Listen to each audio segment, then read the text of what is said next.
welcome to another week of the Abuse Cartoons live stream. So sorry about the delay getting set up. I had a little connection problem to the cloud, so I was worried all of my cartoon files were lost somewhere. I guess the app that kind of syncs things up just crashed, and it didn't give me any warning or anything, so everything was unreachable. I went to the website; it was still there.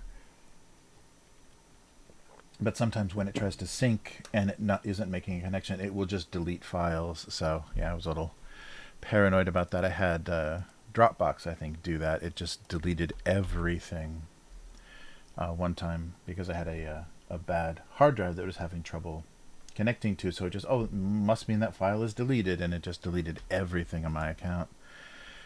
Which was scary because they don't, unless you're paying like some enterprise level, they don't guarantee recovery of your files past like a week or 2 weeks. It's really, really lame.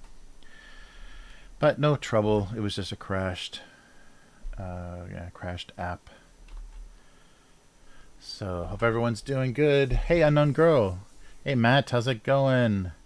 Oh, thank you so much, Unknown Girl, for the editing of those videos. You did a really good job. You made it cohesive, and it's not a bunch of rambling. And yeah, very good job with those. So I'll try to put some. I'm gonna do like a little animated title or something for the beginning, and think of a name or an introduction for those, and I'll put those up. Those are really good. So thank you so much for condensing my rambling into a minute. That was impressive. But yeah, that'll be a good thing for the channel, to try to have actually something that's uploaded instead of only live streams. Thank you so much. And Matt, having the big anniversary. Congratulations. I think I said that in text, but that was probably a week or two early. Congrats, that is an achievement. Oh. But I think we're going okay. I can't tell, there's a little bit of a lag here. All right. So yeah, we're stuck in the downswing. March gives us, some days of spring and then some days of winter again. So we're stuck in this rainy winter thing right now. Just not fun. And if it doesn't warm up a little bit, then it takes longer for the cherry blossoms to wake up. So we may have a late season. Yeah, I wonder if anyone's going to try to travel this year, because Japan has missed a couple of these already in 2020 and 2021. So I wonder if they're going to open tourist immigration up during this time this year. Our numbers are still not zero. We still have I think almost a couple thousand a day. So I don't know what they're thinking, but we'll see what happens.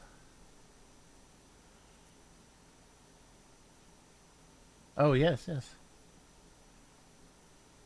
No, I think it's good to try for shorts. Yeah, try them for shorts on that channel. I think I can. I'm not sure if you have to be a partner to use. I think anybody can use the shorts thing. But yeah, I'll try that, because that'll get more. That'll show up if I'm okay with the hashtags. That may show up in other people's feeds, or other people's recommendations.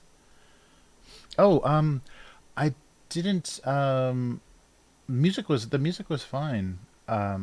I think that probably works better.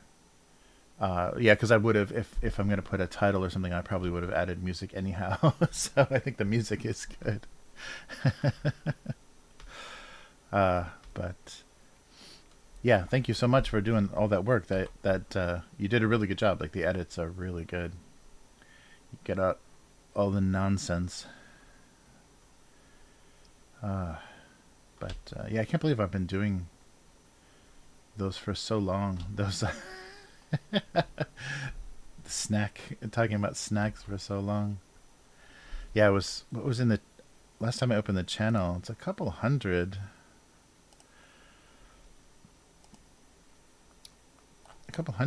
streams. Because it's been weekly for since about 2019. Oh, actually, no, no, no. The 2017, end of 2017 was the beginning of this.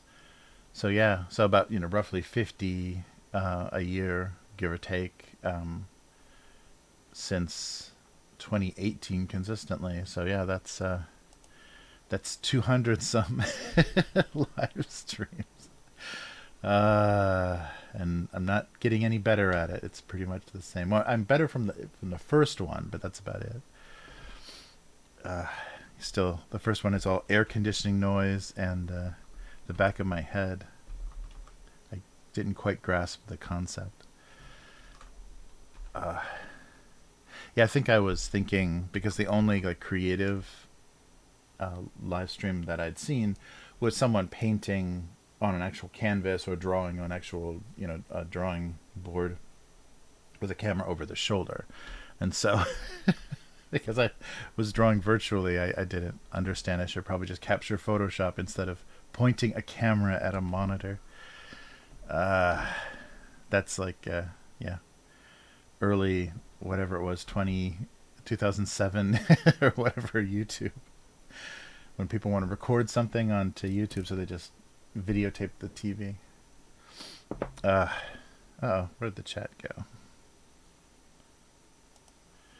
What is going on? Chat just crashed. My little combined chat just bailed on me. Oh, thank you, Unknown Girl. Those are great. Oh, yeah. Oh, thank you, Unknown Girl.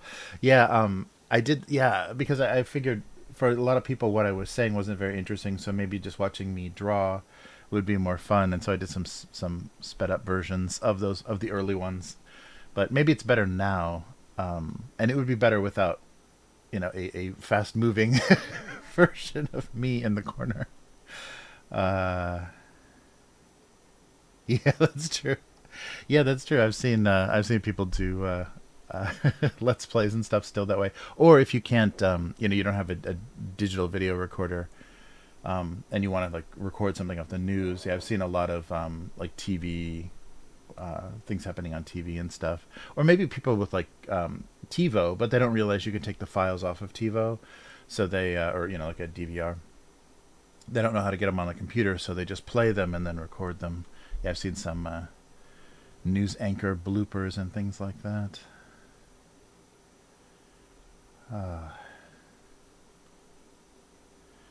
Nice. Oh yeah, yeah. Music for the sped up would be good. Yeah, yeah. And now I think back then too, I wasn't spending so much time drawing random things, so it was more just exactly a drawing of what I was doing. Now, because I spend so much time warming up and trying to get ideas, it would be a little stranger sped up. So I don't know. I guess I could start from the when I figured out what it was going to be and then started to color. So yeah, something like that. Yeah, I was definitely different in how I approached things because I think they were only an hour too. Let me double check. The original stuff was pretty short. Oh yeah, just over an hour, sometimes two. Yeah, so only about an hour of drawing for the two cartoons. So I was not wasting any time, and also no snacks and no. It was just rambling and drawing. Yeah. Hey K5, how's it going?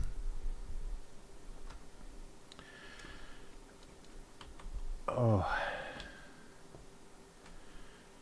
nice.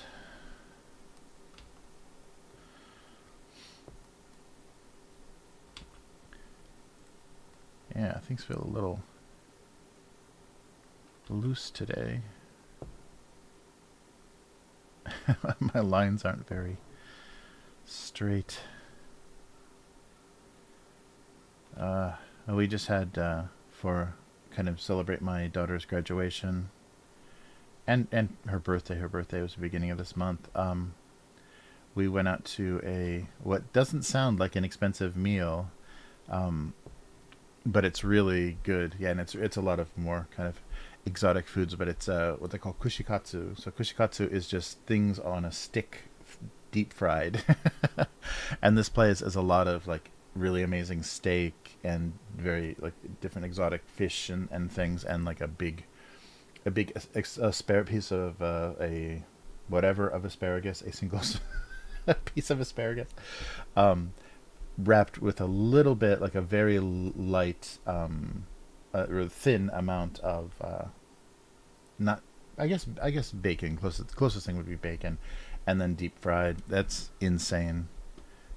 Very sweet. Yeah, very sweet asparagus. Like everything was really really good. So it's a very typical kind of cheap, easy restaurant, kushikatsu place. You just go sit at the counter and you just order a bunch of stuff. Order just random stuff. They have a menu of things, and then they just bring you plates of that all fried up. And very traditionally, there's like vegetables on the counter to eat, like carrot sticks or cabbage leaves, like little pieces of cabbage.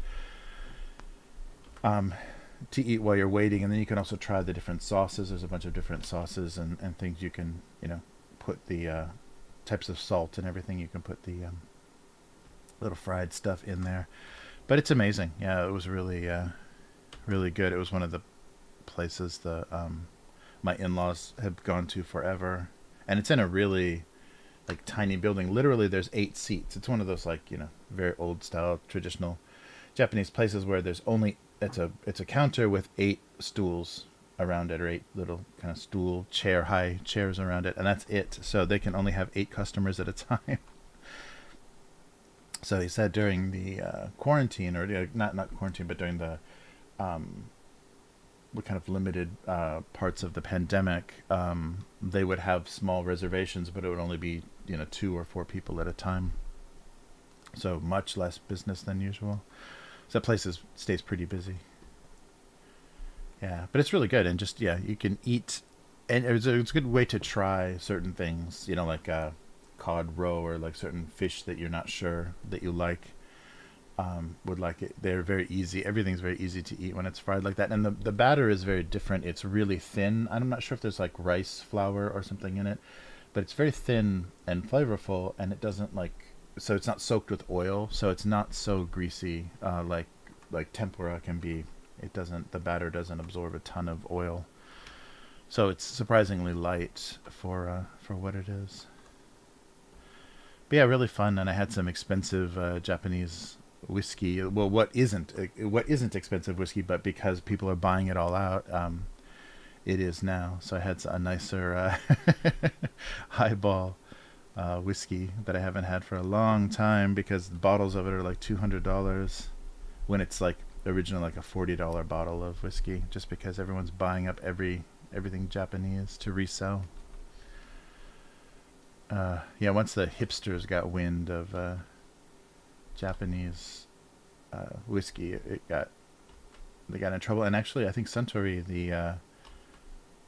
the company that made most of it, most of the popular ones, just decided to they couldn't keep up with the production, the demands, and because it's years in advance, they just stopped doing. They just said they're not going to make any more of certain types. So that's strange. I wonder if that means they're just going to do only their high end. Well, they have a very cheap, grocery store level, but I wonder if that means they're only going to do their high end stuff. I don't know. Mm. But it was, yeah, it was nice. It'd been a long time. Maybe like 5 years or more since we'd been to that place. So very nice, and it's nice. That's what's really good about those little restaurants, is you don't have to deal with crowds and drunken patrons and stuff. It's usually just you and another group. If they're very small groups with only 8 seats, or it's only your group, and so you kind of take over the restaurant, and there's not much to it, but you take over the whole space. So it's very private, nice dining, and the chef is cooking only for you, and yeah, that's nice. It's a much nicer situation. So there's a lot of places like that, of all kinds of levels. In Japan, there's a lot of like little tiny places, and there's even bars like that are very tiny. They have 6 or 8 seats, and there's just kind of a mama-san that runs the place, and just walks around, and that's the thing that's really popular with those little bars. They call them snacks. The That type of bar is called a snack, and the woman that kind of runs everything is like a host or hostess, I guess, and so she tries to make everyone feel welcome and everything, and they walk around because very often it's in the warmer weather, so they walk around and they wipe the condensation, there's like kind of sweat off of your glass. So that's one of the things so that means they're constantly like walking around to all the patrons and talking to them, and they wipe the glasses. So your glass isn't always dripping, because it's all the drinks are with ice usually. So yeah, that's a very traditional kind of thing. But yeah, that's a and mostly, I think that style of bar is dying a little bit. I don't think that's very popular with younger, or definitely not popular with the younger crowd. But I don't think the generations that are aging into it, I don't think they like that style as much anymore. Because usually go and sing some old Inca music, kind of karaoke style, or kind of as a group, like this kind of group singing together. And yeah, very old, very old, like 1950s, 60s style. But it's not going to survive, I don't think. You'd have to update it and be playing, video games or something. I don't know. I don't know. Yeah, you would think. I think though the part that they can't figure out how to the popularity. I think they're worried because the problem that you can have with fad popularity, like it's happened to some game companies and things, is if there's a huge demand that you can't meet, but you've got this production time, and obviously like whiskey, depending on the time, you could have like 17 years, up to 17 years delay. So if they invest a lot and prepare this huge batch that they're going to have in 5 years or 7 years, there may be no demand for it. So actually could kill the company. So it's a very, I think they're, and Japanese companies are very, very cautious. They're very risk averse.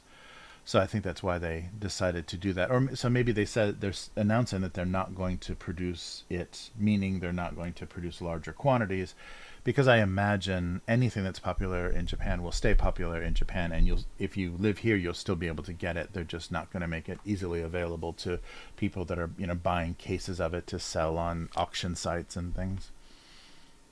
So they're not going to try to meet this fad demand that it's having now, because it could easily go away. There could be some Korean or Chinese company that starts to become popular for this weird exotic Asian whiskey. So you never know. But Japanese whiskey is surprisingly good. The I forget which company it is. One of the distillers. It was founded by a Japanese man who married a Scottish woman and had her teach him how to make actual Scotch whiskey. Um, and that was the kind of one of the first most popular. I think Dika. I forget which company it is. But he famously married a Scottish woman only for her knowledge of how to make whiskey. But yeah, that's a very fun. But the really popular stuff, I think, is all Suntory recently, which is funny because they make also the garbage one, the one that you can buy for $5 a liter. The Yeah, I think the one that was in Lost in Translation, that company, and their cheaper brand, their Square. I think it's the Square bottle brand, because previously, all alcohol was in cylindrical bottles, and they had the brilliant idea to square the bottle to make that their to show that the style of their whiskey and maybe the level was changing, but it was still the same cheap stuff. But it's nice. it's really mild, and like most Japanese food and stuff, the whiskey here is really mild and very subtle. The flavors are very nice. The one thing that I've heard a lot of people complain about that know something about whiskey that I really don't, is that always the smell, the nose or whatever, the smell of Japanese whiskey is always very flat and not very interesting. So they don't care about that very much. They don't make it very. It's not very aromatic, but the flavor is really good. So yeah, that's very funny. But yeah, it was fun. It had been a long time. Whoop, come on. Oh, yeah, yeah. So I wonder what's going to happen with that market. I mean, people get just disinterested because I think it was just a trend, because Japanese tourism was going so crazy that everybody, even like YouTubers and stuff, were coming to Japan that didn't have any interest in the country, but just to fuck around, and touched it attention came to the whiskey makers, and you started getting people, yeah, buying up all the bottles, because I think the one that got really popular was only $60 a bottle originally, and now if you can find it, even like at direct retail, it's 150, and people sell it online for $300-400 a bottle, and it's not worth that at all. It's different. It's definitely different from American and Scottish whiskey, but it's not like $300 amazing, because they make, there is whiskey that's that amazing here, and it probably costs a lot more than $300. The 20-year kind of stuff, over 20 years. Uh, yeah, it's very funny.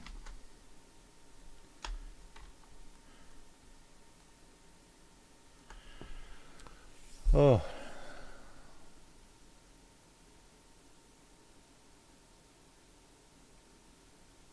oh no, you have to cut around the road signs. That's too bad. Uh, yeah, I miss having a lawn. I haven't had a lawn in a while. Yeah, because we have very small. The lot spaces are very small here. Like very few people have yards, and if they have yards, it's usually a garden. So it's not. Only parks have lawns for the most part. The if you want a lot of grass, it's usually only a park here, because some people maybe have a couple of square meters meters of grass somewhere if it's a kind of a suburban development, but barely enough to play on. Maybe a toddler can fall on it, but you can't play anything significant as a kid back there. The back gardens are very tiny. All right. I don't know what I'm doing.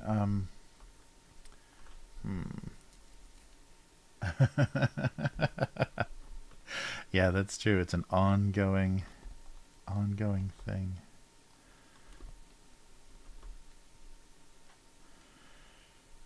Yeah, as a kid, we had a pretty substantial lawn, so it was like a rideable, like a one of those lawns that you had to deal with different types of areas. So there's a flatter riding area, and then a push area. And so as I got to be a teenager, I did a lot of that. But yeah, it was always, yeah, it seemed like it was always happening, always in need. Yeah, the one of the neighbor kids did really well. I think his family had a nicer, kind of mini tractor type riding mower with a really wide cutting surface, really wide blade on it. So he would offer to cut a lot of the big flatter areas, and made a lot of money as a high school kid because there's so many people that had huge, if they kept horses or whatever, they had huge areas that needed cut. There's always like that too in the kind of countryside. Somebody that has a blade, on their truck that will plow your driveway for you. All that good stuff. All right.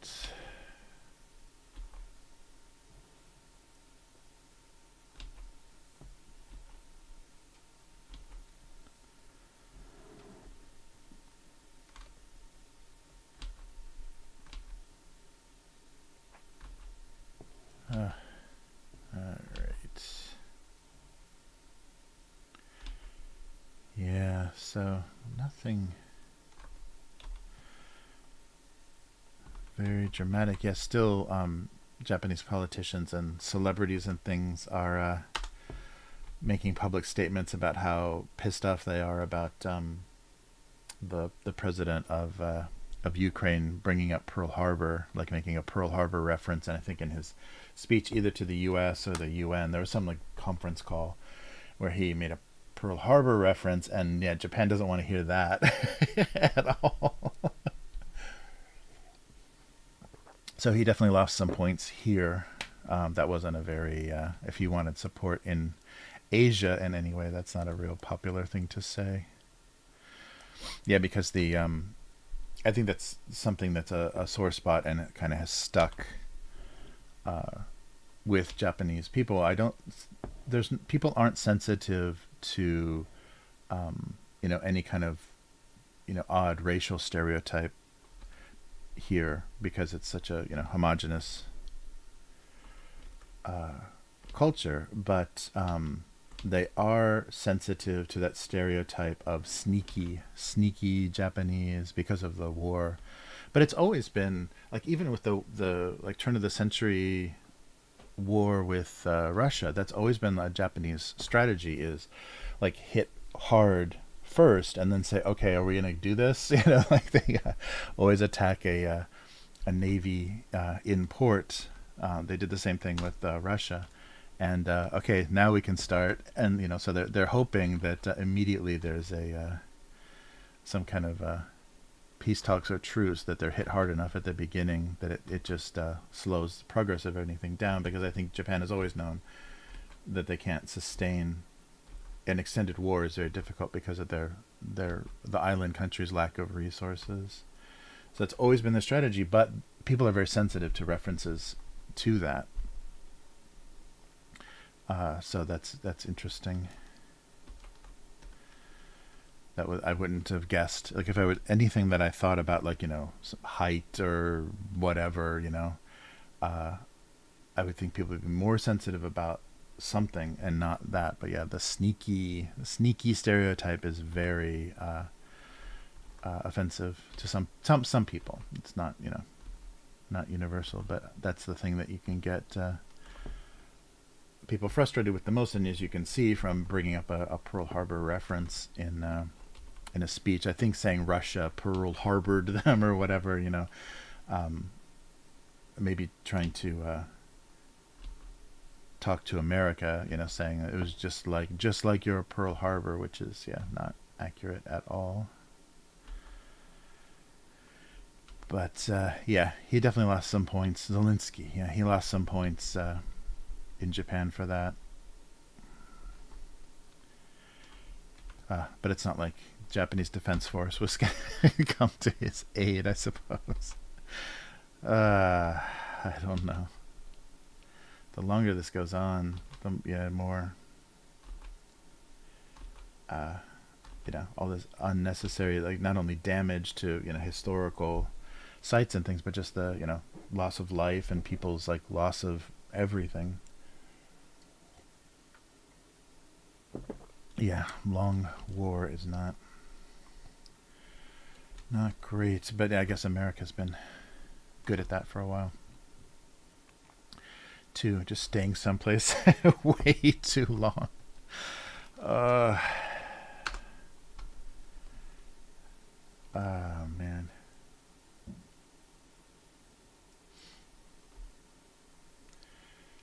All right. Oh yeah, these look like those bankers boxes, those file boxes. A whole lot of boxes. Huh.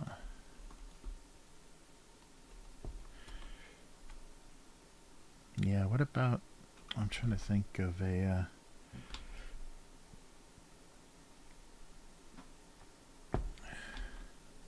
way to draw like a wet book and a wet e-reader. Might be a funny contrast.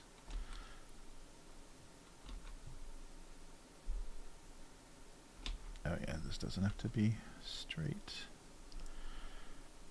It just has to read that it's actually a book.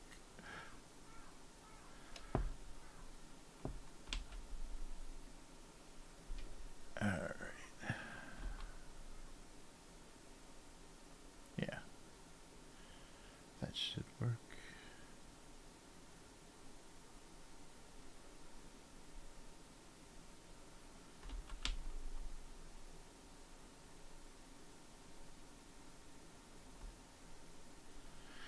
Oh, same there.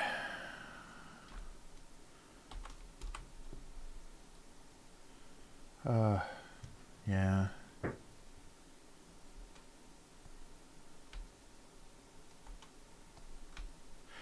Yeah, it's really weird that, I guess it's always been the case, and we just, they haven't covered it so carefully, but there's, proxy wars, like, I guess, Syria.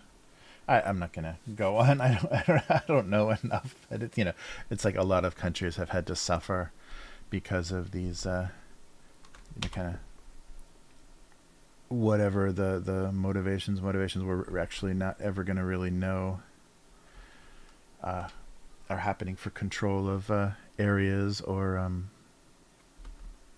to back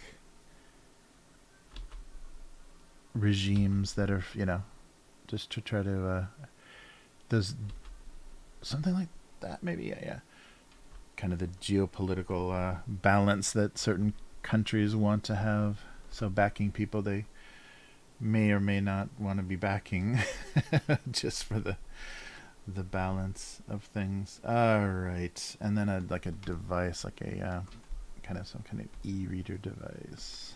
Oh, so maybe on this side of it. Yeah, but it's too bad that everybody pays. Well, I guess that's always been the way. The soldiers, give their lives. The civilians have, are turned into refugees, just for decision making that happens, in government buildings, and now on video conference, your fate gets decided on Zoom. All right. It's crazy.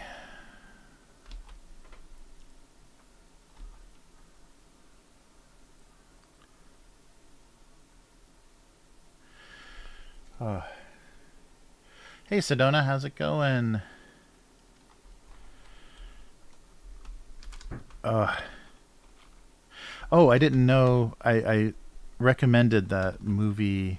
I just watched a movie on Netflix. I recommended it to Matt, but I wasn't sure if it was on American Netflix, because Japanese Netflix has a lot of European stuff that I don't think makes it to the U.S. I hope this isn't too busy, but there was a really interesting movie called called Black Crab, and it doesn't do well.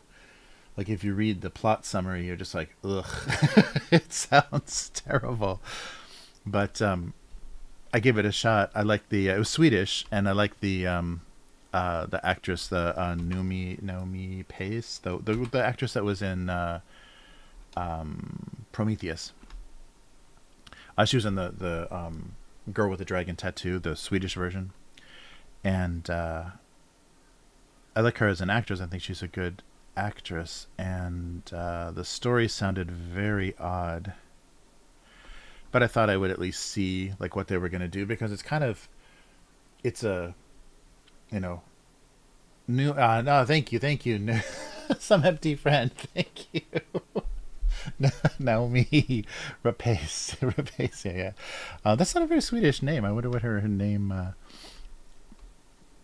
I wonder what her origin is. But yeah, Black Crab. So it was good. That's the name of this operation, and it's so that there's kind of these like remnants of these military groups, and they're not clear. They don't make it clear at all exactly what the situation is. Just things have gone to hell. The military is working and kind of at odds. They're not assisting any civilians or anything. So these kind of just like horrible towns of where everyone's starving and the government isn't doing anything about it because they're pretty much losing the war. So it's set in Sweden, and you don't quite know who the forces are. You don't hear voices of enemies. You don't hear, like, everyone's speaking Swedish, so you don't exactly know if it's Swede versus Swede or Norway versus Sweden or what it is. So you don't have a sense of if it's, you know, the U.S. or Russia or who is the force that's opposing them and what they're resisting. But there's this last ditch attempt to, you know, they say this is going to save everything, and so they have this operation where they have to deliver something very quickly. The ice is too thick for ships. It's too thin for heavy vehicles. But the fastest way would be along the river, and so they are going to have this small group use skate. They're going to, you know, the weight of a person is not too much, so they're going to have soldiers skate up the river and deliver these canisters, and it's all mysterious. And I think the movie does a really good job of not giving you too many details, so that you're just focused on the plot and the characters, and that works really well. And the other thing that it does a really good job of, and the reason that I recommended it to Matt because of Twilight 2000, is there's a lot of distrust in the distrust. There's a lot of suspicion and distrust in the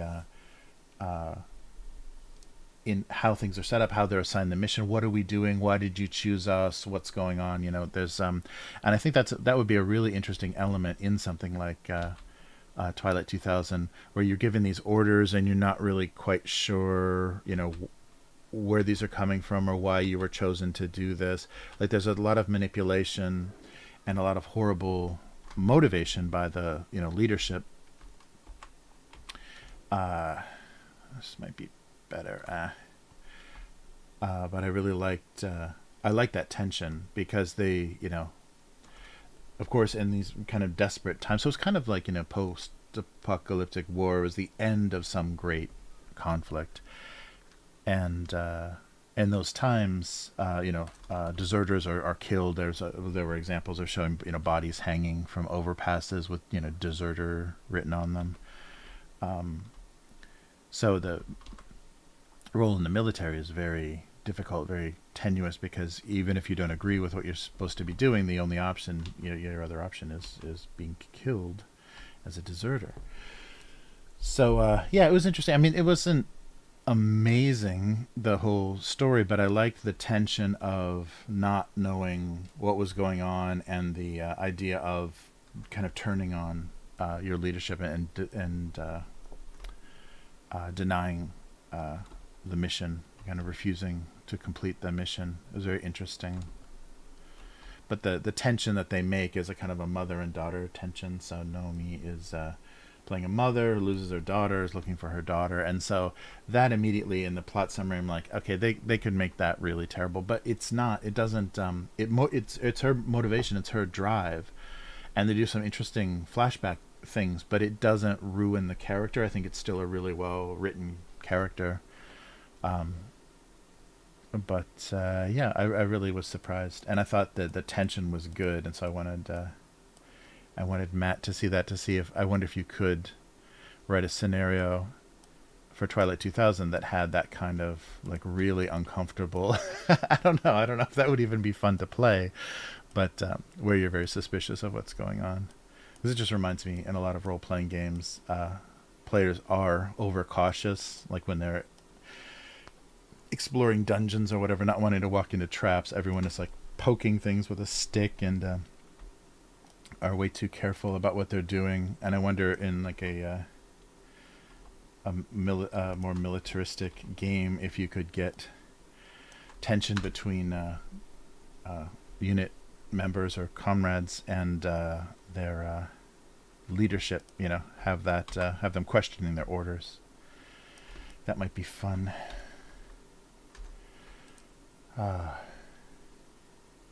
Nice. Ceramics. Sedona's been working on ceramics. Nice. Do you have an oven? Do you have your own kiln, Sedona? That's really cool if you do.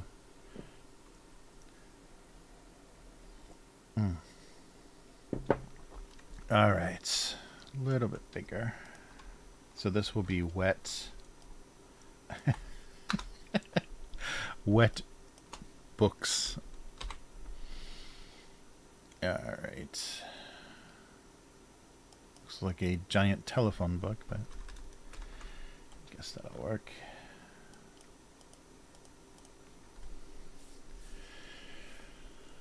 Oh. Ooh. Wow. Sounds interesting. Sedona. Alright. So no more milk cartons, I think. Or birdhouses? I don't know what this is. We'll keep that in case there's a reason for it. Yeah, that's not very good.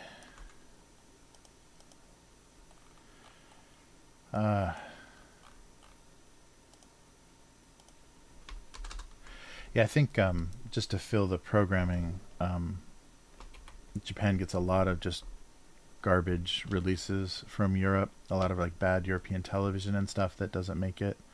There's some strange Indian television and things that make it onto Japanese Netflix.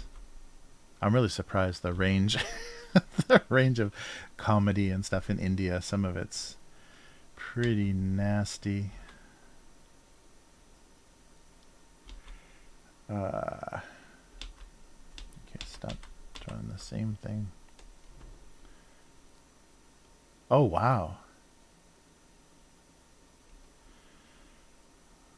Wow, deer skulls. That's very cool. Yeah, that shape is very interesting. So, yeah. Very curious. Wow. All right.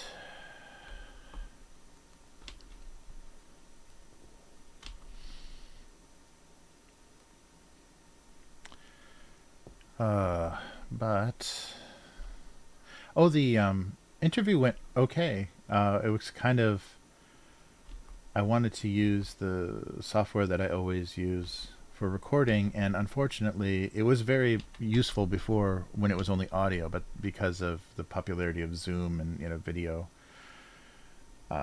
calls and stuff, they added a video component to it, so that means they limited it to only PCs, so it doesn't work on mobile phones or anything anymore,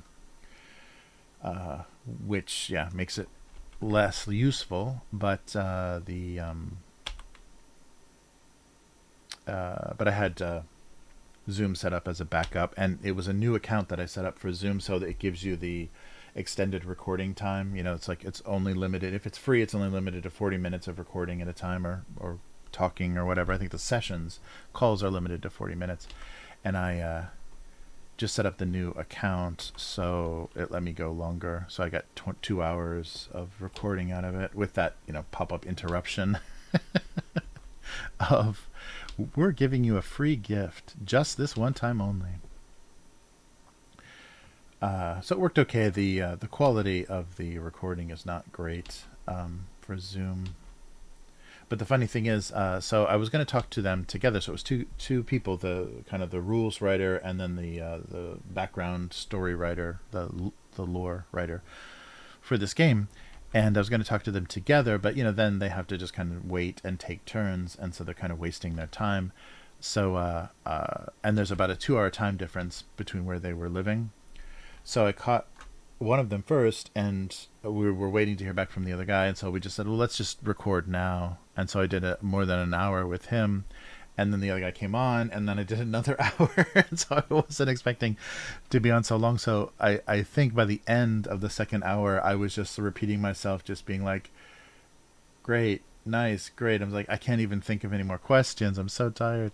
But it was good. It was a really good opportunity, and it didn't go so late. I was expecting that I was going to be up until like 1 or 2 a.m. doing this, but we started really early, so it ended up being better. So so that was fun, hearing everything that they're dealing with. It's not fun to do interviews because you can't just relax and enjoy the conversation. You always have to be thinking about the next question. Is this a good segue into this? And you always have to be too self-conscious of making something that's you can listen that other people would want to actually listen to. So you can't just relax and enjoy the information you're getting. You have to be aware of how it's delivered and everything. So yeah, that's difficult, but it worked out okay. The Zoom it looks okay. I have like a lot of weird green screen, like halo going on my end. I should have, because I didn't set it up ahead of time. So it did that weird thing where it just knocks out your background however it thinks it should. All right, no more books. Yeah, I really, you're just too aware of like the person you're talking to and then the audience at the same time. It's very nerve-wracking, but it's good. I really wanted, this was getting ready for a Kickstarter, so I wanted to ask them some questions, the people are probably having before things start. Their Kickstarter starts end of this month, and so not only did I have to record this, I had to get it edited as quickly as possible so people will have it ahead of time. And I think they said they're going to even put it on their Kickstarter page, so that's nice. Give them some extra ways to get information across. They don't have to put everything in text on the page, and give me a little traffic. That would be great. All right. Some wacky box flaps here. Something strange. But yeah, it went well. It'd been such a long time, and I guess I had only done audio only because we were just doing only a podcast for a long time, so that was just only thinking about doing audio versions. So I hadn't done interviews in a long time, and not on video. But yeah, once you get warmed up, it's much more comfortable. Like once you get into a rhythm with the person and everything. And it's better that it wasn't two people at the same time. I would have had an even harder time, especially if I wanted to kind of go back and forth or whatever. I wouldn't have done that very well at all. So I got lucky. It was only one person at a time. But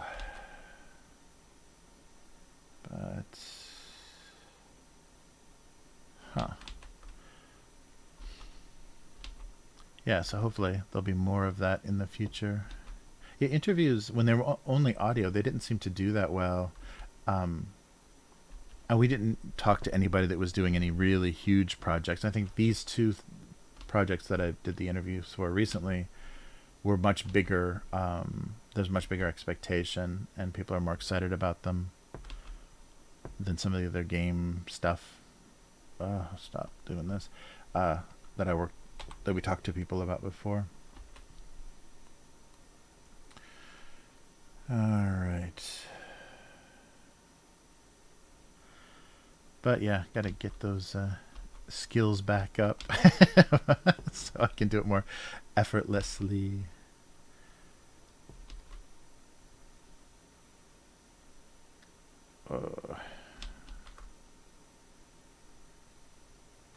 And the funny thing too is when you're recording something, you hit these certain parts and you think, oh, that was terrible, or oh, I should have said this, or I should have done that in the moment. And then when you go back and watch the video, you're like, it's fine. No one's going to notice that. Like, no one's going to notice a little skip or a little pause or whatever. It feels like you're not saying something for an hour, but actually on the video it's like almost imperceptible that you just waited an extra beat to say something. So it's very funny. In the moment, your perception of how things are going is very different, and then you really just only have to look at the final product. And then also, if you have editing control, you can fix a lot of things. Like I kept mispronouncing one of the guests' names because it sounded like a name from that lore series that I'd been using again and again and again. And so I mispronounced it a couple times, not when he was there, but I typed it and mispronounced it a couple of times, and through the magic of editing, it disappeared. But yeah, very fun stuff. Oh, come on.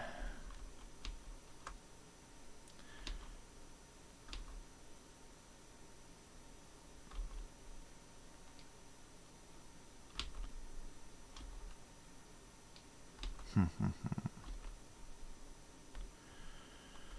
right.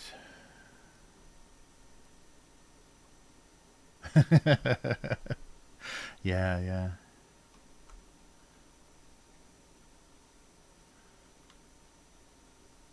Hmm. Very cool. Oh. Okay.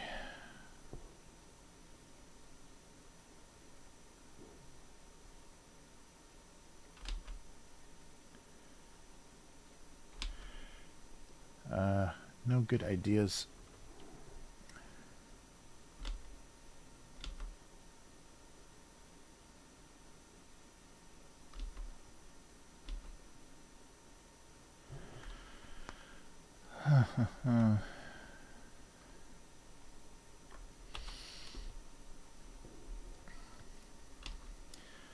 But yeah, so it's basically spring break from my daughter, so she's just been hanging out for a while, and we can't really do any trips or anything. I mean, we probably could, but they'd be a lot, kind of limited. But she's getting all ready for junior high school. It's crazy.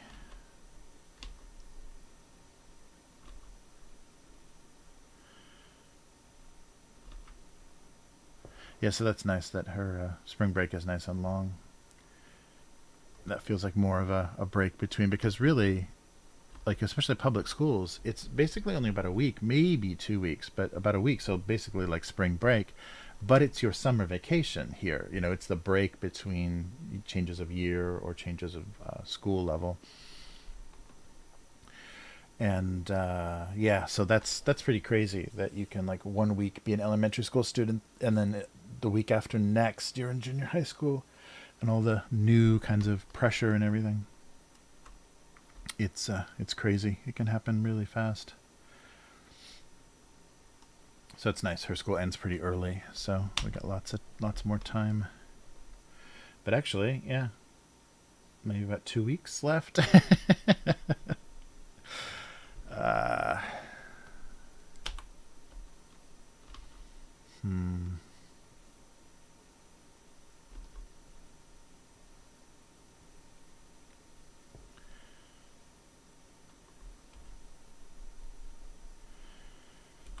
All right. No more books or boxes or whatever this is. Hmm.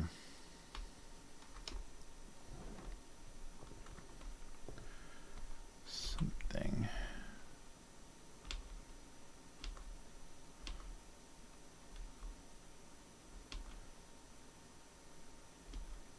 Oh, that this is so funny. I think it's just the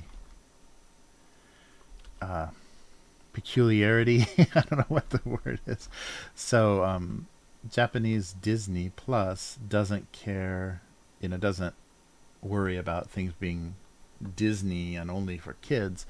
So they bought, they own Fox, and so I guess that's Stars, or it's branded as Stars. So there's basically a Stars channel within the Disney thing, and so Stars has all the 20th Century Fox movies and everything, and they just got the uh, Pam and Tommy Lee, like whatever it is, the I guess it's a two-part series or something. Or it's a mini, some kind of series. It's not a movie, but it's a series about the sex tape, the Pam and Tommy sex tape from the '90s, um, and I guess directed by the guy that did I Tanya. So kind of a fictional retelling of kind of an infamous incident from the '90s. I guess they've all been about the '90s, but it's so funny to see like all the Disney, Pixar, all these recommendations, and then Pam and Tommy sex tape series right in the middle of that. So it's very odd, and there's a lot of like odd Japanese drama, like some horror things and stuff too that are included with that are also on their Stars channel here. So it's very funny to see that they don't care at all about mixing all that stuff up. I mean, you can of course do a kids only profile for this thing, but if you don't, then they'll recommend a bunch of goofy Disney animation right next to your right next to your Pam and Tommy docudrama. No, it's not actually a documentary. It's whatever, based on a true story. What are those even called? Like biopics, I guess. Yeah, I guess it's like biographical series. But that was very funny. That contrast is just like, okay.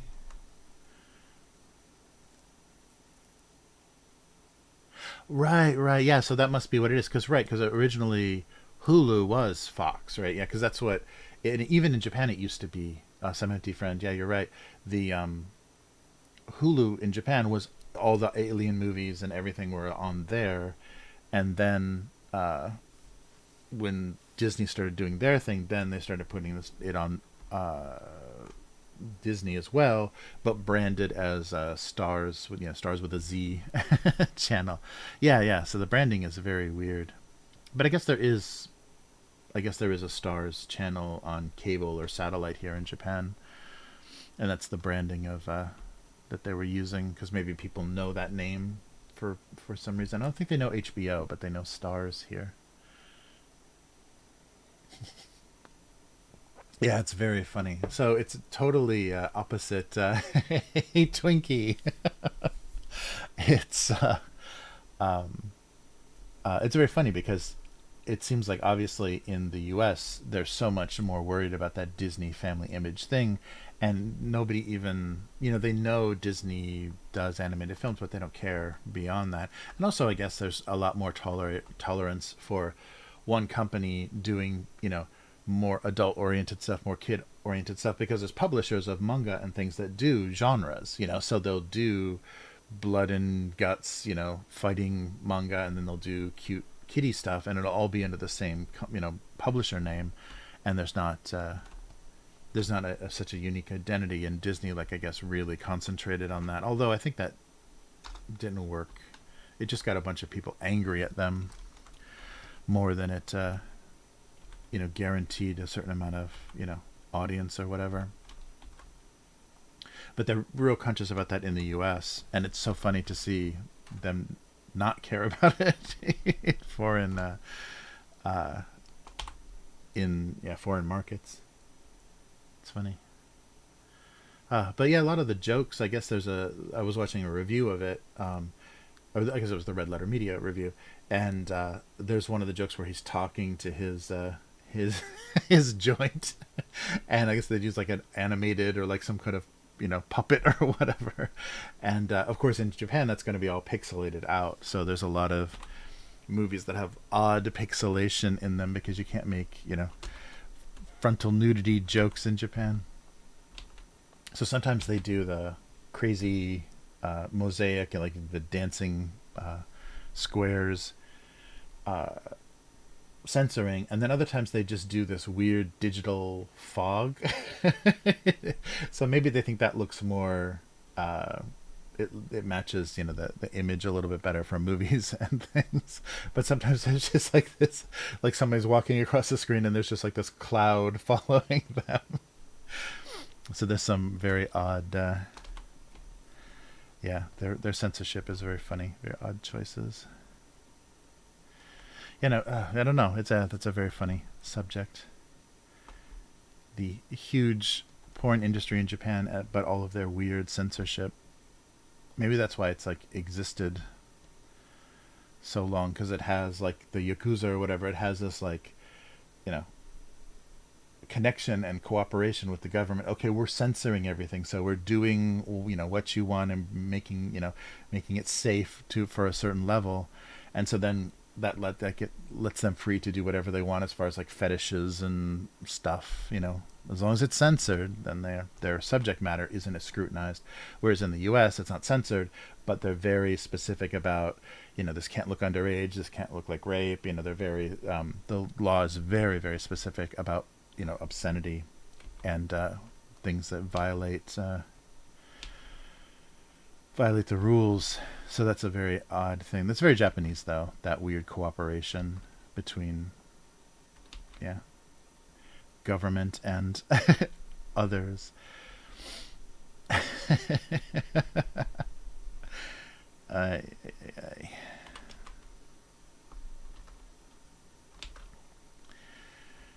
uh, but yeah, I don't know. I don't know how interesting. Well, the I, Tonya was pretty good because I don't really like that story. Is so ugly. The ice skater figure skating drama story of that, but they, the actors did a good job, and they kind of like elevate the material because of the performances. So probably the same thing will be true of the Pam and Tommy thing. If it's this, if it's decent writers and the same director, they'll make it entertaining and make you care about the characters, even though in real life it's just ugly. Wait, oh, that's right. There's a phone in here now. Sorry, the answering machine should pick it up. It should. It will. Yeah, it did. Okay, sorry about that. Yeah, I forgot I have a phone down here. A landline. Would you believe it? Would you believe it? Although it is a voice over IP landline. Because calling, you can't call the U.S. on a regular phone here. It's crazy. So we have they call it a broadband phone. So it uses the internet to make it cheaper. But that means if you, you're calling, K5, sorry, I missed your call. Sorry. Sorry, you had to talk to the Japanese voicemail. Um, but that means if you're like downloading something, if you're using a lot of bandwidth, because it's sharing the internet, using a lot of bandwidth, then the quality of the phone is terrible. Yeah, so sometimes I've done that. I was like uploading, like doing some huge upload or doing something that was eating up all the bandwidth for our internet, and then tried to use the phone to talk to family, and yeah, you couldn't. It just you can't share. You have to like literally not be doing anything online. So that's a little bit of a drawback, but it's very cheap. It's really really cheap to call overseas. I mean, now there's Skype and there's free ways to do it, but when we were first in Japan, that was the only way to. That stuff wasn't there yet. Because remember, early iPhone and stuff, Apple was working so hard to keep all of that free stuff, like talking through Line, or chat apps started to have like voice calling and stuff, and Apple was trying to stop all of that because of the deals they made with the cell phone carriers. Because they were getting a piece, Apple was getting a huge piece or maybe they still are, in the early days of iPhone. They were getting huge money for not only the phones themselves, but the contracts, like the monthly, out of your monthly bill, they were making money. So if they did anything to kind of undermine people, paying for a lot of, uh, having an expensive plan with a lot of minutes, or however it used to work, minutes, then they would be losing money as well. So they fought against that really hard. And then suddenly, I think maybe because how the contract they negotiated changed, so then they didn't care as much. And then you could, on Facebook and Facebook Messenger and Line and any kind of app that had voice capability, you could make free phone calls, to anyone after that.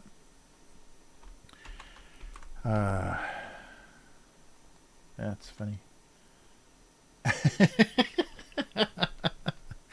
K5 was calling me and I missed it. I put you live on I could sort of call in stream, right? You're live on the air. Pop you right up with a little picture of you holding a phone. uh,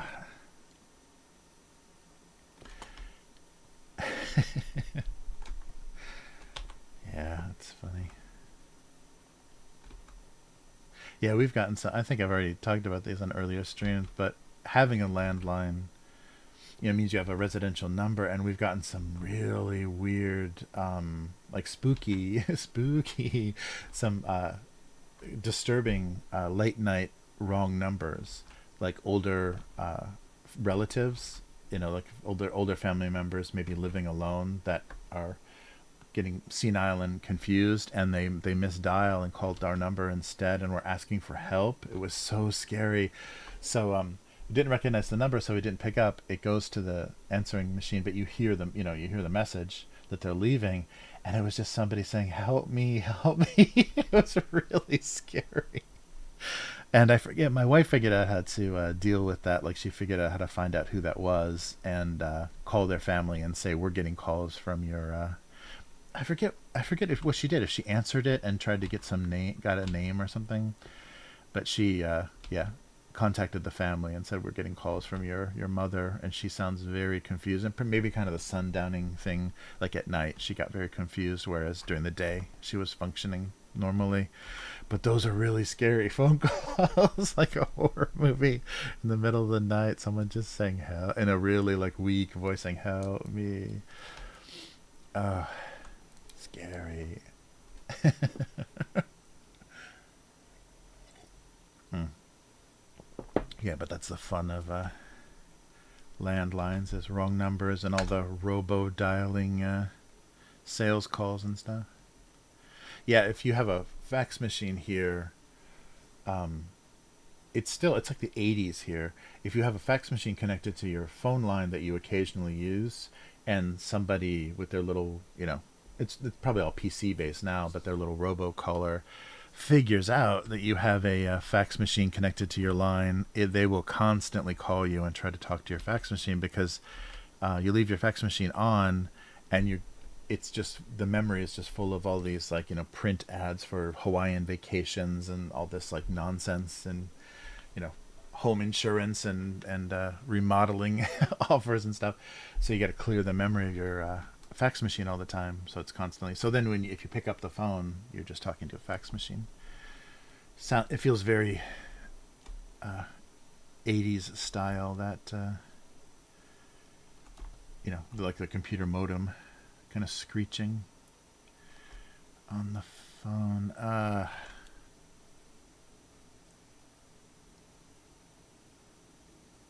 Yeah, right, right. Yeah, I think that's true. Yeah, if like somebody moved, like maybe she like recently, or the family like recently moved or something. Yeah, and we got their old number. That's true because there aren't that many numbers out there. So when you set up service, maybe we got someone's old number and she made the mistake. Yeah, I forget how she sorted that out, but yeah, she was able to talk with the relatives and say, you got some, you know, you gotta pay attention to your mom at night. She gets pretty confused. Uh,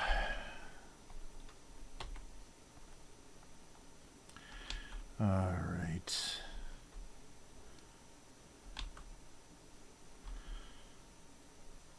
Yeah, the all of the scary ghost-like situations have. We had a neighbor, the house like right next to ours. It was a really tiny house that was like falling down, and the scumbags that owned it were still renting it out. I mean, it was literally like that. The identical house next to it had holes in the roof and was like ready to just tip over. It was like one of those old abandoned looking houses.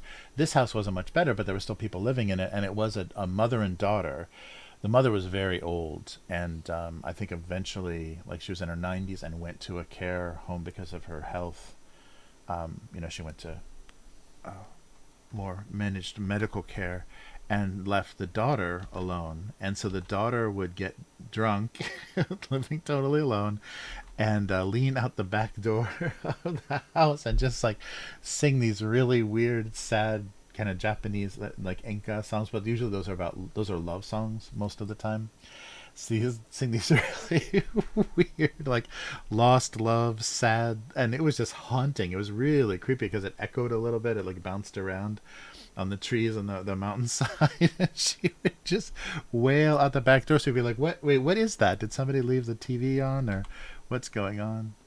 But yeah, they eventually. I think the city eventually said we're going to condemn that house. You can't rent that out anymore. And then they remodeled them, but they haven't rented them since.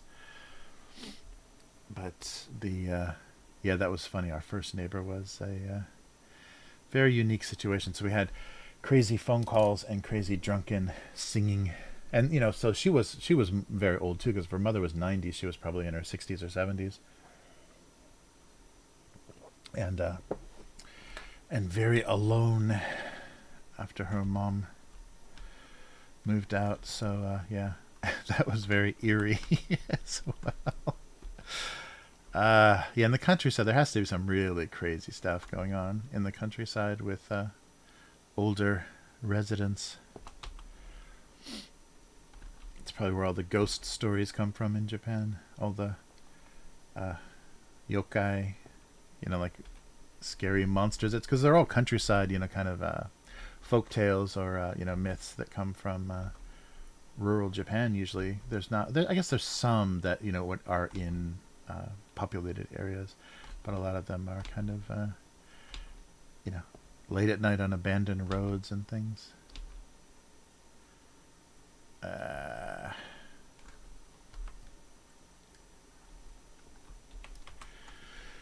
oh, so family on the news yesterday, a family moved into a house the same day people broke in and attacked the father, thinking it was the old residence. Oh, so they said they weren't going to go back there.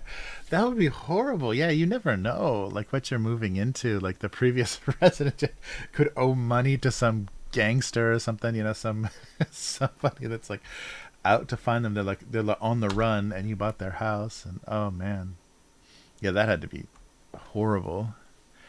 Welcome to your new house. How about an attack by somebody that thinks you owe them money? Yeah, it's crazy.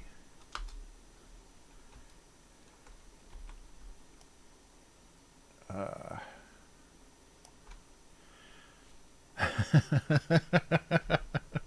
Yeah, I couldn't imagine. But yeah, you could very easily walk into a situation like that having no idea what the previous, because that's always, yeah, buying a house, you're always like the previous people. Like the house we bought in LA, the owner was a very old woman that eventually moved to a retirement home, and because the house was more than she could handle, and so we didn't have there wasn't any like weird mysterious stories or anything. But yeah, you can, people that just like are suddenly leaving. You have no idea why or what happened, or yeah, it's crazy.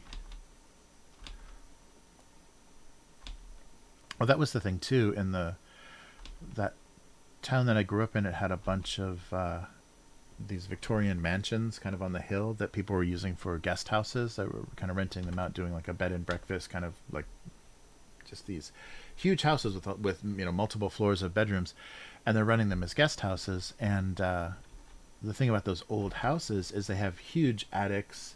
Everything is just huge, and things are left. Like there are things that don't get taken. When people move out or maybe people die or whatever, that own the properties, they don't get taken out. And these are like 150 or more year 150-year-old or more houses.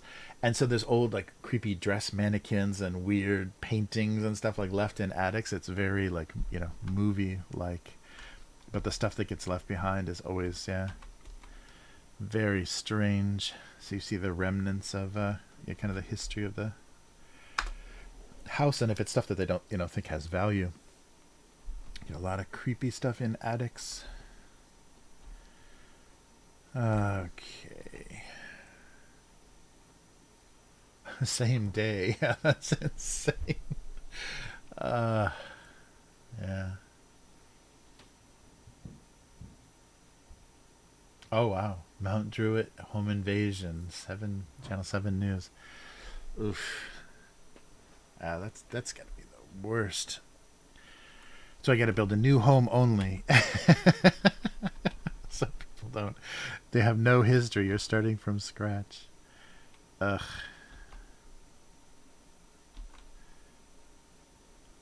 Mm. Yeah, that's the thing that's very surprising about the kind of the suburban, like the smaller towns, and so bedroom communities, or even the small rural towns and stuff. They have very tiny train stations that are basically just like a roof, a little shelter, and a gate, ticket gate, and but you leave. You leave the platform, and the first thing that greets you is this sign that's kind of a map of the neighborhoods, and everybody's name. Like they show where everybody lives by their family name on this little kind of directory. So it's like a like a mall directory or whatever, of the neighborhood. So you can literally find, oh, here's somebody's, okay, I can go here and I know their name, I know what to call them. So for door-to-door salesmen and stuff, it makes it so easy, and you can have like this immediate like fake familiarity. I guess people have their names on the front of their houses as well, but it's so interesting that it's so trusting, and people didn't worry about any exploit for that, so that there'd just be a directory. So if you wanted to visit, somebody, you could just look, oh, their house is over here. So you don't even have to ask for directions or whatever. You could just follow the directory at the sign at the train station to find someone's home.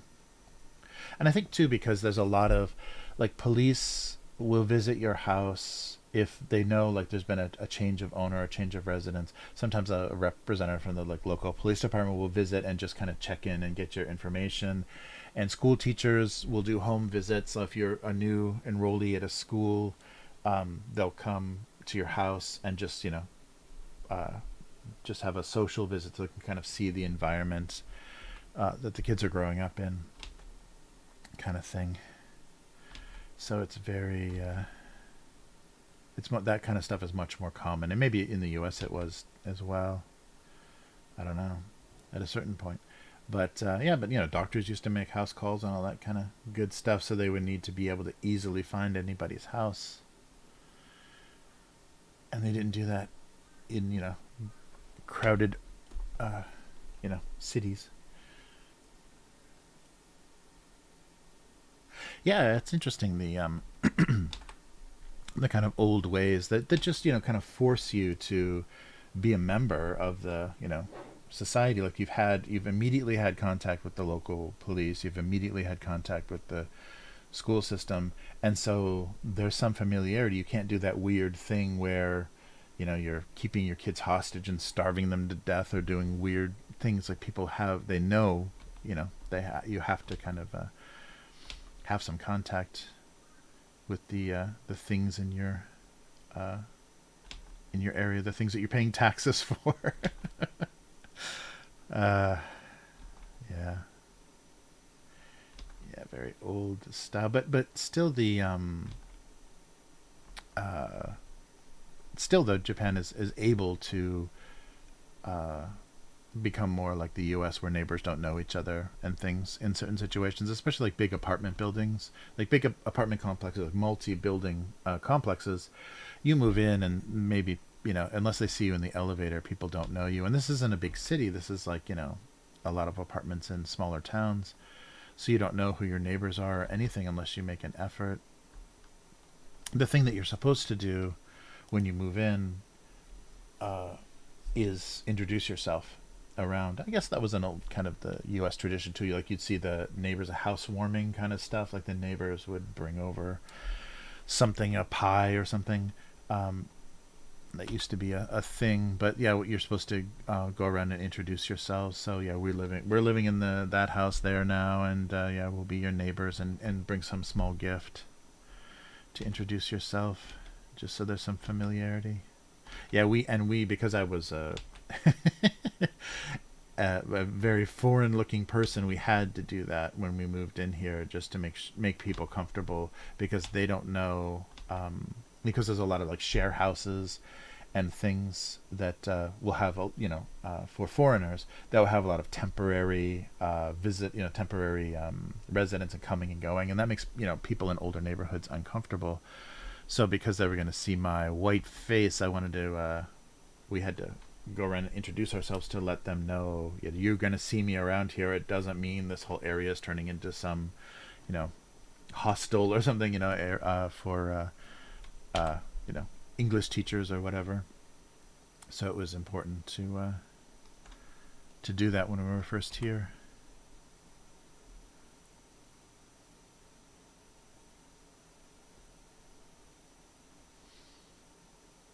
Oh, interesting. Yeah.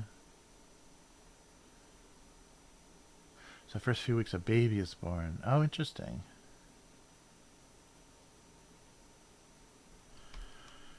Yeah, that makes sense though. And it's just people like watching and caring about each other. Yeah.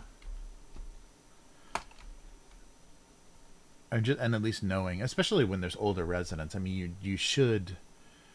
And I remember that, like, as a kid, that was always a thing. Like the older residents, when you knew there was an older person living alone, I remember my parents and like the neighbors, the other families would always go out of their way to, greet them and interact with them, uh, so that, because depending how old they get, they may, you know, die in their home. And so you want to have some regular interaction with them to know that, so that they're not going to be, dead in a chair or dead in their bed for an extended amount of time if there's no family that's checking up on them constantly. So I remember that as a kid, like, always my parents going out of their way to interact with the older residents in the neighborhood just to make sure everything was okay. uh yeah, it's funny, things have changed. And I'm surprised here, even though they have those older traditions, they don't have things like babysitting here. Like, there's no such thing as babysitting. Nobody babysits for anybody. And I've asked many people about that, and I don't. I think it's just because the risk is too high of, if something goes wrong, then there will be a bad relationship between neighbors. So if your teenage daughter is babysitting some young kids, and they fall down the steps and knock a tooth out, or whatever, something happens, then that'll cause some kind of bad situation between the families. So they would rather not have that. It's not important enough to have like a night off. The parents have a night off, then risk the bad I don't know, bad blood between neighbors. So it's very interesting. And I also think, is you just can't trust you know the fathers, the husbands in Japanese families. You couldn't trust them, you know to drive home babysitters or whatever. Way too dangerous. I think that's why housekeepers and nannies and stuff disappeared here too. There was probably just too much abuse. But yeah, I was really surprised that just like that would help so many situations here, especially families that can't, like, the kids are in grade school and they can't get home early enough. Like there are latchkey kids here, like kids that go home and let themselves in the house. But in some situations, it's really dangerous. And that would help so much if there was like an older kid in the neighborhood that could just watch over, or like make dinner or whatever for kids a couple times a week when their parents were getting home late. But they won't do that. That's just no, no, no, no, no. It's impossible. So then you have to pay for very ridiculous kind of government run nurseries and stuff, like and then after school, there's some after school programs and stuff. But yeah, very inconvenient and expensive stuff. And yeah, so it's funny, babysitting would solve a lot of problems, but it's just like, no, we don't do that here. Yeah, yeah.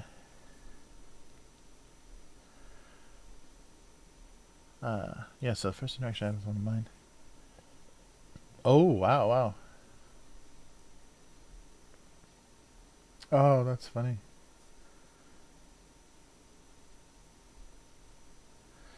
Yeah, yeah, the kids home alone is not good.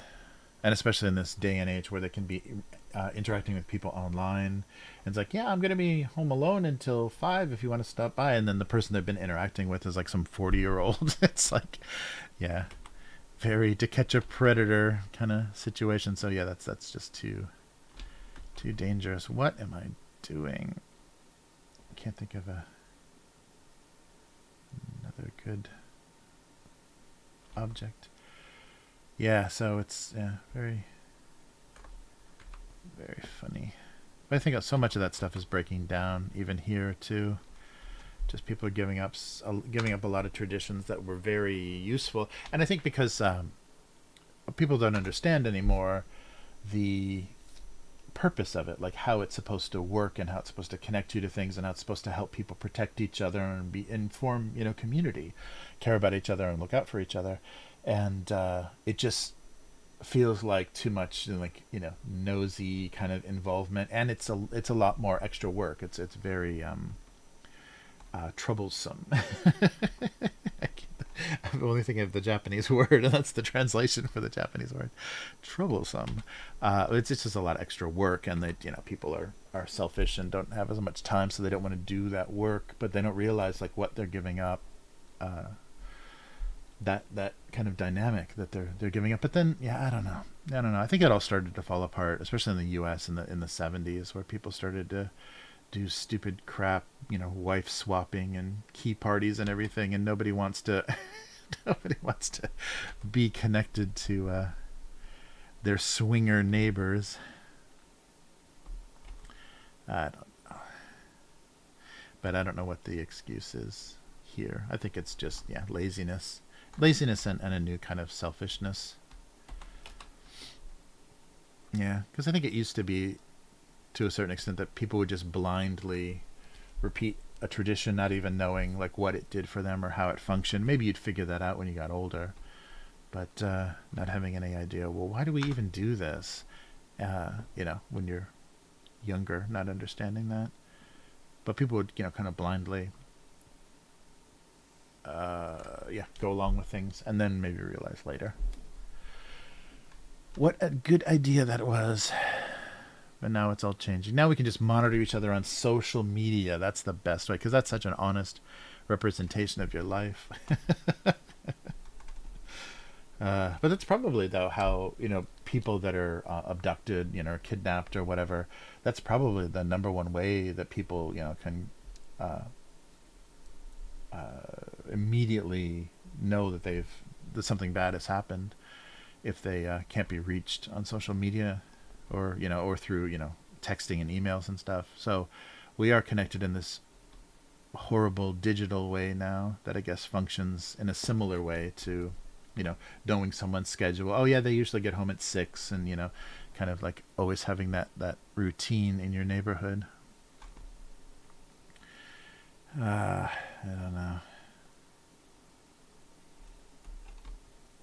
I sound so old. I'm going to stop talking about old things in my neighborhood. All right.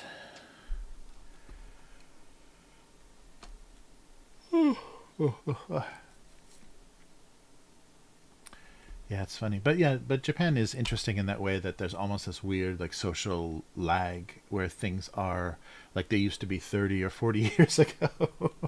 Some of the culture and some of the tradition just is like so slow moving that it doesn't so it's a little bit of a museum of kind of social customs and things. We see, because there are still arranged marriages here. Like it's still part of the culture. Like certain families prefer that, to kind of protect the future of their family, because families, some families here have like family money and family business, and they don't want to just if their kids just marry anybody, you could have run into some real bad situation where there's some evil wife or evil husband that marries into the family. That's you know just causes a lot of problems financially for the whole family. So families want to kind of vet and do that thing where you're not marrying for love, you're marrying for you know certain social requirements or whatever. But that still happens here. And the funny thing is they also have like matchmaking services that call themselves arranged marriage services, but they're not. They're just kind of like a matchmaking kind of people sign up for it and get uh, you know matched to each other, but they name it after that old situation, because there always was a matchmaker. So there's always this intermediary person that works between the families and says, oh, you have a son that's marrying age and you have a daughter that's marrying age. So there's somebody that introduces the families, and that's I forget the Japanese term, but that's the matchmaker.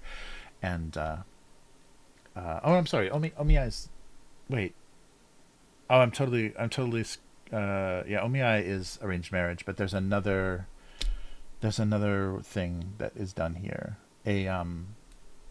like a singles party. I forget the name for that. It sounds like omiya. But there's also a tradition of like a weird like everybody that's kind of close to marrying age getting together and just having like a little drinking party dinner thing. And it's basically that the singles party kind of idea as well. But those get kind of corporatized as well. I think there's companies that arrange those sorts of things as well. So you have matchmaking companies, and what are those called? You got to be careful because the word that means matchmaking party or not matchmaking, singles party, like singles meeting party. If you pronounce it wrong, it's the same word as rape. So there's one way you say it, or I think it's like if you change one of the vowel sounds. One way it's rape, and one way it's the party where you you meet single people. So maybe there's a reason for that, but yeah. So that there is like a that tradition still exists, and I think like in India and a lot of Asian countries, that's still a pretty trusted, because it has successful marriages where people just like learn to like each other, to tolerate each other over the process of being put together because they're come from similar backgrounds. So it's easy, but I think it's also very easy to fall into a brother sister kind of relationship in your marriage if you're matched that way as well. There's no attraction. uh Yeah, I'm totally blanking on the name of those parties. Uh, but yeah, Omiya is the matchmaking tradition. Uh, and I won't Google it. I'm gonna let my old brain let it bubble up to the surface of my old brain. Uh, yeah, it's funny. But I think if you look at that, there's not a lot of divorce. I mean, there's more than before, but there's not a lot of divorce in Japan. But if you look at the success rate from someone marrying their high school or college sweetheart to the people that their parents picked for them, the success rate of the matches, the arranged marriages, is much higher. And maybe just because you don't go into it with any expectations, you don't care. It's just like, yeah, whatever. This is another job. This is another role I have, and I'm doing this for my family. I'm not doing it for me. So if that person disappoints you, you have to be like, okay, is this worth upsetting my family for? Like your thinking is totally different. It's like, oh, I hate how they chew their food. It drives me crazy. But it's like, but it's not enough to make me, to make me disappoint my family. I don't know. Okay, what are we doing here? Drawing things at completely different scales. Uh, well, yeah, that's a good point, Unknown Girl. Is divorce is less here because of the social stigma of it.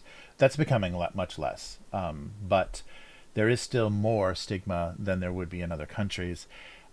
Some women are in a situation, and this is very bad, where they can't divorce because the divorce laws don't protect them here.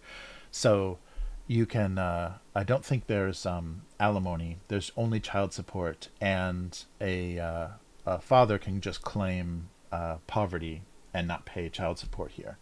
So there isn't a system to protect those women, to not force them into working bad jobs in sex industry or adult entertainment to make that quick money to support their family, because the kids always go with the mother. It's very rare that the kids go with the fathers. The children always go with the mother, and child support is not as enforced as heavily.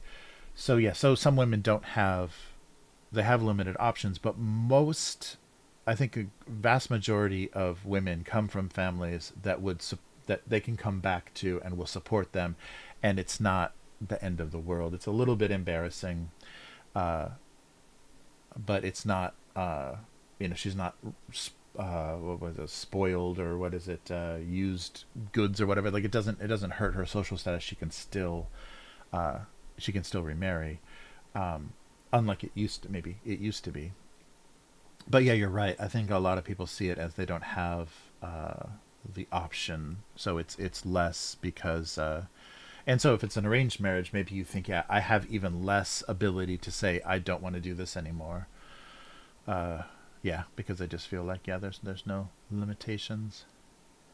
But yeah, I don't know. I mean, it's interesting because women here, like, they don't mind the weird expectations and kind of being trapped as homemakers as much.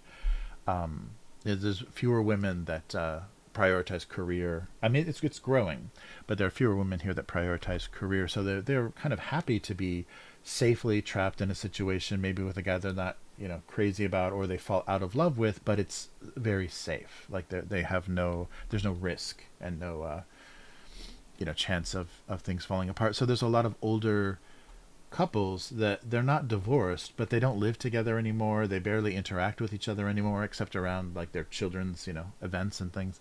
So they basically would get divorced, but maybe financially, it's like it's not worth it or whatever. So, and maybe the even if you don't love somebody, you still hear men still feel responsibility. That's an interesting dynamic that I can't understand. And I don't know, maybe I just had the wrong friends or whatever, but there's a mentality of men here that they are attracted to weak women that need taken care of. So if they're a little mental or a little, incapable, meaning that just, incompetent or don't make good decisions, uh, life decisions, men are attracted to that. So like, when you see in Evangelion, the Ray character, all bandaged up and laying in a hospital bed. That's attractive to Japanese men for some reason. This like damaged, injured, like, oh, she needs to be taken care of. So some aspect of that, like men that have that motivation, even if they don't love that person anymore, they have this like desire to care for them. Like they want to take care of people that need them, need their help. So that's very different, I think. And maybe the selfishness, like the American selfishness, defeats that kind of thinking. But some men will, even if they have no, emotional connection or anything, there's but she needs me. I want, I need to take care of her. So that will sustain marriages as well. I think in situations where in other countries, other cultures, they would just, why are we doing this? Okay, let's some weird. These are going to be really thick though. Some weird. Yes, Yum. I am saying if you enjoy being stuck in a house with no career, Japan is the place for you. Although, yeah, you have to not want affection too. That's the other thing. Is if you like physical affect, like they have a word for physical affection, like talking about it in terms of like its value or this thing that you either want or don't want in your in your relationships, and they call it skinship. So I think it's one of those. I've never heard it outside of Japan, but it's this like weird adopted word that they created to talk about like people touching each other because otherwise they don't, like, you don't hug each other, you don't hold hands, or in a lot of situations like there's no skin on skin connection, like casually showing affection, because you bow to each other. You don't even shake hands, you bow to each other. So physical contact is very limited. And so skinship is this way that they measure this dynamic in the relationship. So if you don't mind zero physical affection, then this is the place for you. So what that means though is if your spouse touches you, they want sex. That doesn't mean they're like showing affection. That just means if I make contact with you, then that's invitation for sex. So that's a difficult thing to I think adjust to for kind of Western thinking. Is there's no cuddling, and there's very little of that exists. I'm sure it's it's a curve. I'm sure it's a gradient. That's I'm not saying, but a lot of people are, and I don't know if it's majority, but a lot of people are like that. So you have to be ready for that, for somebody that just don't touch me. Yeah, yeah. Hugs are funny. Yeah, that's true. That's true. People are more more yeah, I don't know that, but that's very funny. That the first time I heard that skinship. Oh, they have good skinship. I'm like, what is skinship? That sounds like some kind of like creepy shape shifting doppelganger power or something. Um, but yeah, that's the how they talk about casual physical affection that doesn't lead directly to sex. Um, but that means, though, I guess you see that it's okay with kids. You still see mothers, like holding children and, being affectionate to children, and grandparents and parents, mothers more than fathers, being physical with their kids. So that's good because, human beings need that or they just get weird, without any sort of, physical uh, affection. And, but I think, yeah, in relationships, it's more formalized. So yeah, it's very funny. Yeah, that was a mistake. So I lived in LA, a very huggy part of the country before coming to Japan, and so meeting my then girlfriend, now wife's friends, I made the mistake of hugging them, and I've never seen. It was like trying to hug like a stray cat or something. Like they were just like, what's going on? It's like, oh, sorry. So I had to learn very quickly. Don't do the California hug thing to Japanese people because they're just like, what's happening? They they go a little stiff on you. Uh, but yeah, so but that's an interesting dynamic that I can't quite understand is the oh she needs me, that being an attractive thing. Look how weak and incapable she is. She needs me. That's a very alien emotion. All right. So something connecting these two glasses or huh. Yeah, like a stupid. Do they even have those anymore? Those crazy straws. I'm trying to think. Yeah, it's very funny. But I think Japanese men are getting, or Asian men, maybe in general, are getting more popular for white women because they're if you can give up the affection or you can kind of make him give you some affection, they're much more like even, like they're not unpredictable and they're pretty much uh, not going to give you a lot of trouble like emotionally and stuff. It's very even reaction to life, even if they're under a bunch of stress or have a big difficulty at work or some bad day. They don't come home and drink and throw things around or cry or whatever. They don't have a big reaction to it. So I think that's becoming a little bit more appealing, at least to some American women.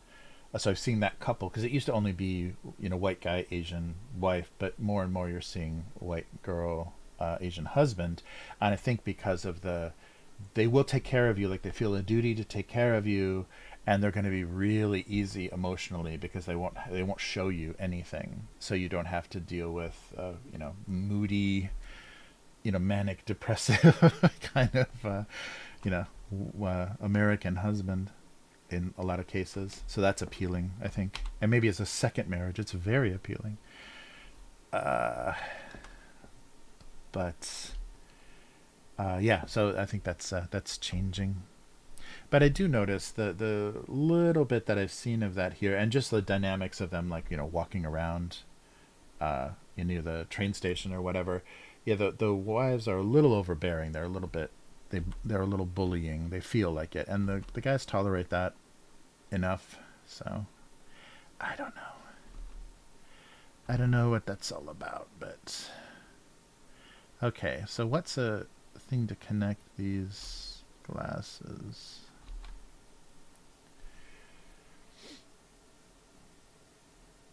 Hmm.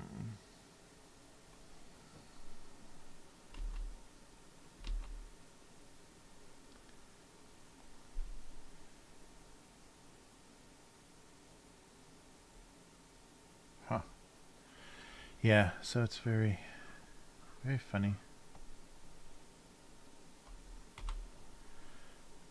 But for the most part, though, a lot of the Japanese guys I know, their opinion of Western women is, too much. I can't handle that. So a lot of the guys, when they do, if they do like homestay or foreign exchange, or go to a university abroad, they never have girlfriends because they're just afraid of the amount of, like, they don't understand the dynamics, and they think that the amount of work is too much for them. It's too difficult. But it's also younger guys too, and they're kind of, getting lazy about dating anyhow. But what's going on with these glasses? But yeah, I've noticed that dynamic a bit too. Oh wait, just maybe here. Wait.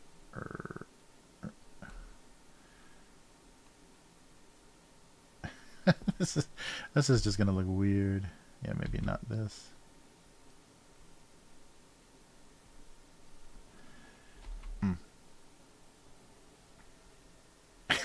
I don't know. I don't know what's going on. Oh, get to bed, K5. Good night, and thanks for stopping by. It was good to see you in the chat. Oh, all right. Oh, I should do this to make these straws easier. Oops.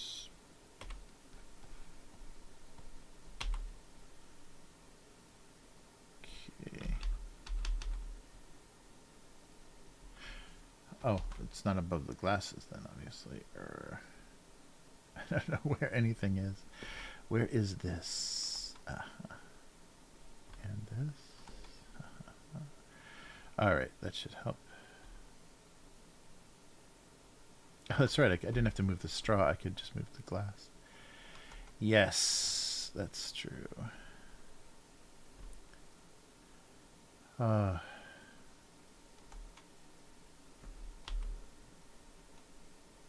Still not.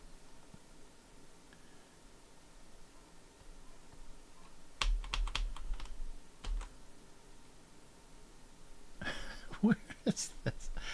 There we go. I've made a mess of it now. Okay. So just this. What the fuck? I think I'm having a little memory lag. That's what's going on. Or, oh, the undo was undoing my... Okay. Let's see if I can manage this to not screw this up. Yeah, that's the thing that's hard with some software that has a lot of like crazy interactions between layers or whatever in video. Sometimes I get so confused about, wait, what am I not doing here, or what do I keep, screwing up in the relationship between these layers, and I'm getting like this weird effect. That's happened to me a lot. Okay, this and this. Okay, and then there's another straw somewhere. Where is it? Okay. Oh, okay, here. And then move it back. Then maybe move this here.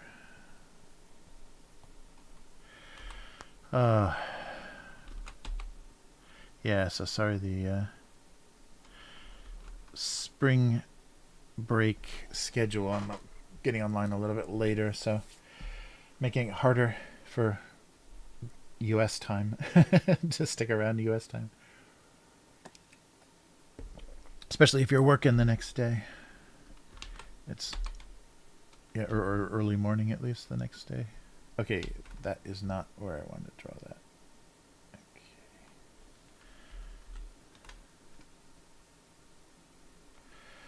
All right, so let's see. So it's these four right here. Yep. So just get rid of everything else and see if these are enough for a bizarre bizarre pair.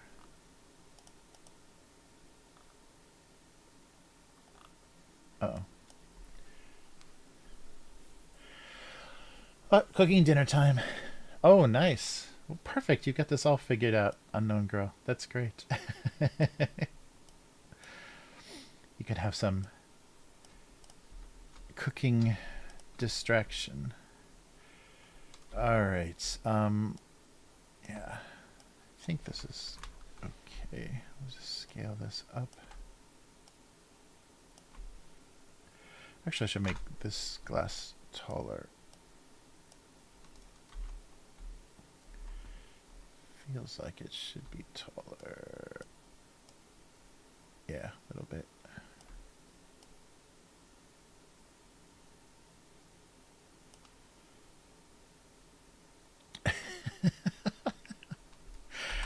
It's an what? Apply. It's an awkward. Okay, so both of these are gonna be really wet or messy. Okay, let's try to color this up.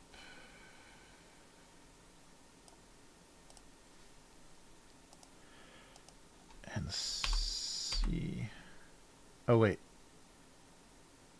No, that went opposite. Yeah, that's weird that straw is opposite of what I want. It should be blocking this. And, ooh. Yeah, and allowing this. Okay, there we go. There we go. That was weird. Hey, Plexus, how's it going? Getting a little multitasking in. All right. Okay, so now I can, I think, fill these. Here we go. Oh, that should be color.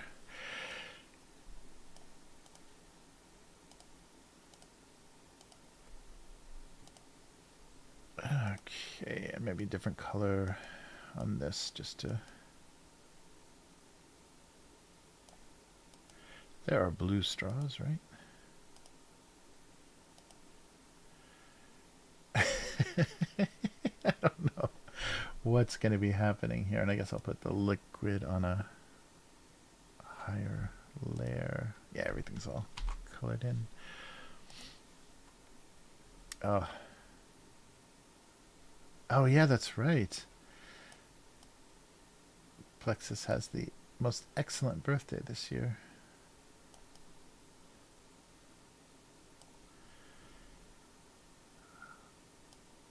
You can lighten it up.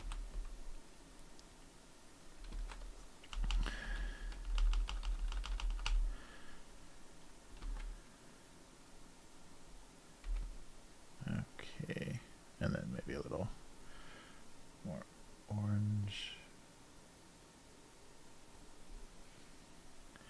Or should they be very, very different color drinks?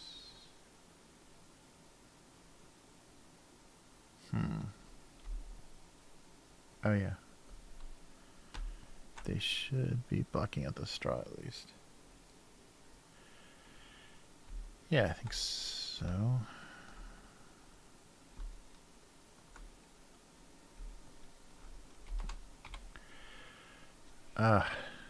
But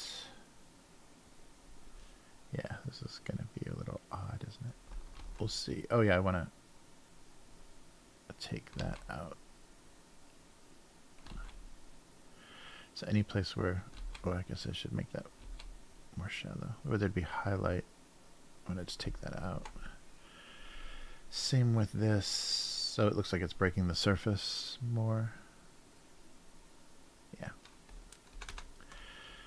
So on this layer here, or go down at least to there. Yeah. So it looks like it's going into, whoops.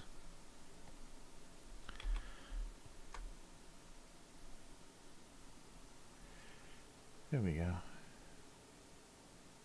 I guess, it needs to be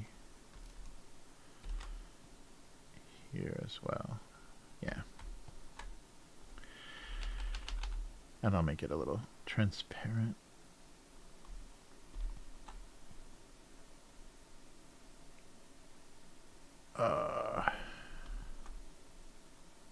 There we go.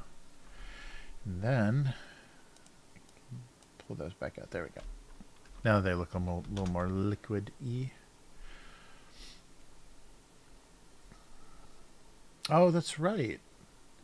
Thanks, Some Empty Friend. Yeah, that's right. Blue Straws and Jack in the Box.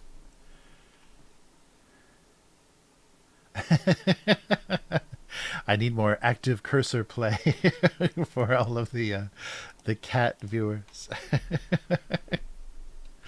Yes. I want to start ranking much higher in feline viewership, so I gotta have, maybe I'll do some custom cursors that look like bird feathers and mouse tails and things. Nice.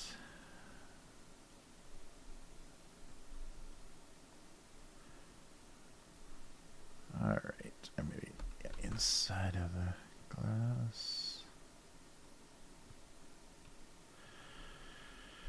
Wow. Yeah, that's got to be such a trick with fast food, is differentiating yourself but not do it so that people are like, oh, that's not as good. That's that other way, or that other restaurant. Yeah, it's so funny. Those decisions have to be... Well, it really sounds like so much of that stuff is just accidental. Like they just luck into coming up with good brand identity and stuff. It's not actually all that intentional, because the story of like New Coke and stuff is just like, they have no idea what they're doing, but they aired, you know, the air worked in their favor. Yeah, that's fun. There's a lot more history of kind of brands and business stuff on YouTube. That's fun. Not really business, but just like, trends and stuff that happened in fast food or soft drink markets or whatever. And that story is so funny, how New Coke, like Pepsi was like starting to bear down on them, and like the Pepsi Challenge stuff from the 80s was pretty successful, and as advertising, and was making Coke think, because that's the Pepsi Challenge is like perfect, because the first sip of Pepsi tastes great because it's like perfectly sweet and everything, but the second sip of Pepsi is too much. So if you have a taste test where you're just like, here, take a tiny glass of this soft drink, so the bitterness, or the less sweet of Coke works better over the long term. But for a taste test, it doesn't work well. And so Coke panicked and made a sweeter Coke so that it would win the Pepsi Challenge. That's insane. But then accidentally it actually like showed demand for their product, and then pushed them into a distant first place, as opposed to having a second place company right on their heels. But that was so a weird overreaction and so ridiculous. But accidentally, it made Coke dominant. It's so funny. I should do some... Oh, yeah, maybe I should do this as well. Always doing this. Okay. Yeah, so it's a little... Oops. Yeah, so it's more faint. We don't need to see that line so clearly. But we do need to see the eyes. Yeah, it always look like a weird eyebrow or something.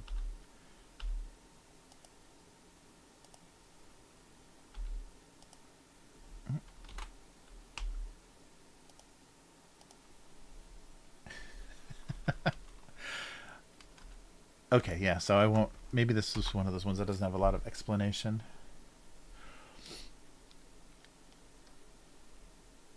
Oh yeah, that's right. Britney Spears drinking Coke. Oh my God.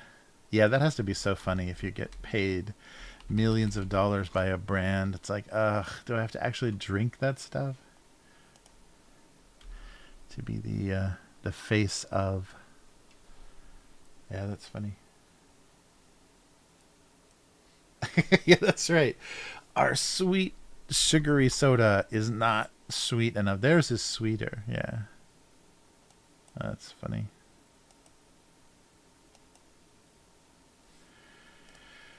All right, let's try some. It's funny how dominant, whoops, soda is in the U.S. as a beverage. I mean, my mother always had, like, this is after, like basically her early retirement, would have a metal thing, a little rack in her refrigerator that you could take Coke cans. So you'd get like a 12 pack or 24 pack of Coke and just load the cans in.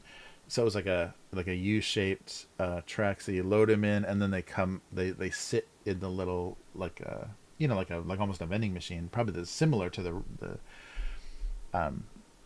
how cans drop in a vending machine. So you can load a whole case of Coke into this thing where you can then just take them out one at a time. It's like, that's, you're drinking a lot of Coke if you go to the trouble of of having something like that in your refrigerator. Uh, yeah, it's crazy.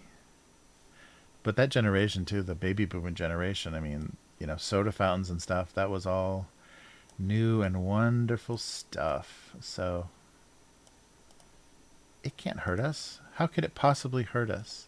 It's only meant to make life happy, and it's where you take your date. And cheeseburgers and french fries. What could they possibly do to hurt us? Uh, I'm going to do a very. I guess it wouldn't be green, right? The newer. I'll just do it very faintly green. Yeah, the newer e-readers aren't green and brown. Uh, there we go. And then I want to make them both very waterlogged looking, but I'll draw that all later. Uh, 8 million from Coke. Britney Spears. Wow. Wow. Yeah. Yeah. Yeah. If she would have just bought stock, like taken everything they paid her, or just have them pay her in shares of Coke. Oof. Yeah, that could be quite a payday. I'm sure her parents would just steal it from her, but yeah, that could have been quite a payday if you would just give me more than you would have paid me, but in stock of something like Coca-Cola. Jeez, that could add up. Okay, so this a little soggier looking.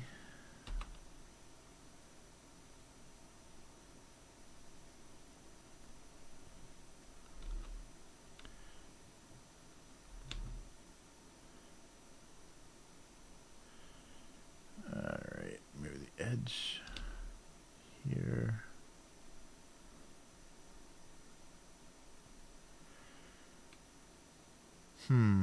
Yeah, I don't know. I'm gonna.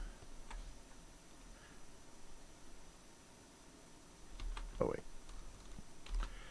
Try to do the. So it's like a giant paper.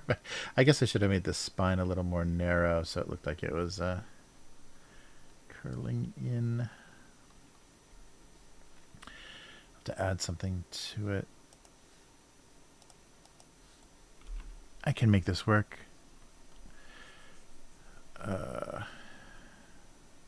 I don't know. Maybe it's not going to read as wet. We'll have to see.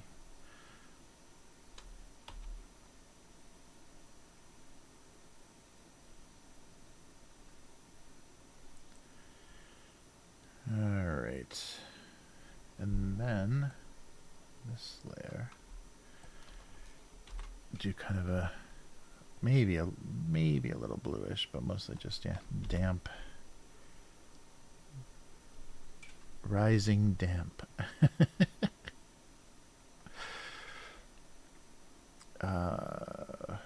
Yeah, I don't want to do it, I guess, too dark.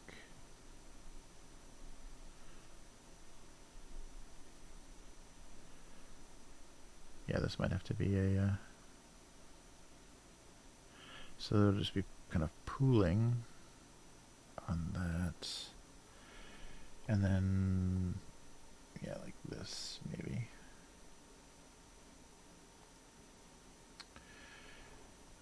And another layer with, is this too, oops, too dark? Oh, no, that's an ugly blue, that'll work well.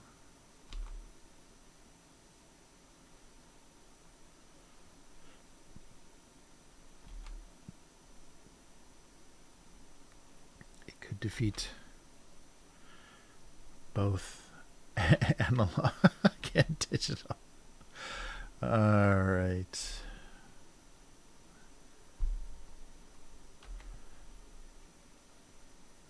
I put that on another layer, didn't I?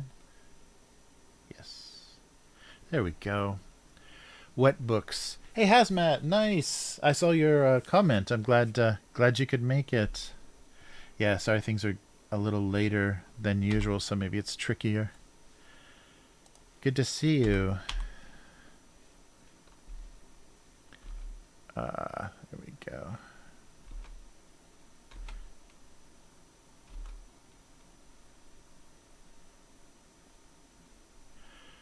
Okay, so yeah, make this a little shinier and maybe the whole thing a little more wet.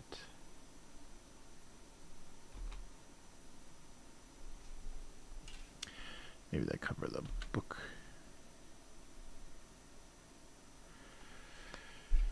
All right, wet. Wet books. Nice. Yeah, good to see you. Oops.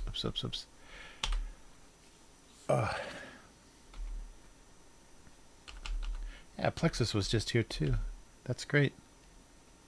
I wonder how work is going. I remember he got a good job offer right out of school. It's too big maybe. I wonder if that worked out well.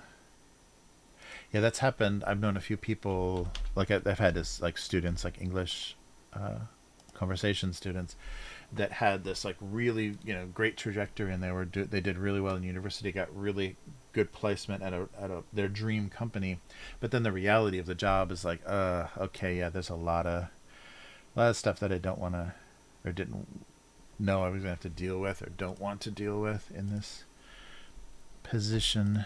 So hopefully everything, worked well. Yeah, so maybe some actual drops. We can do some of that here as well. Actually, maybe I don't need to.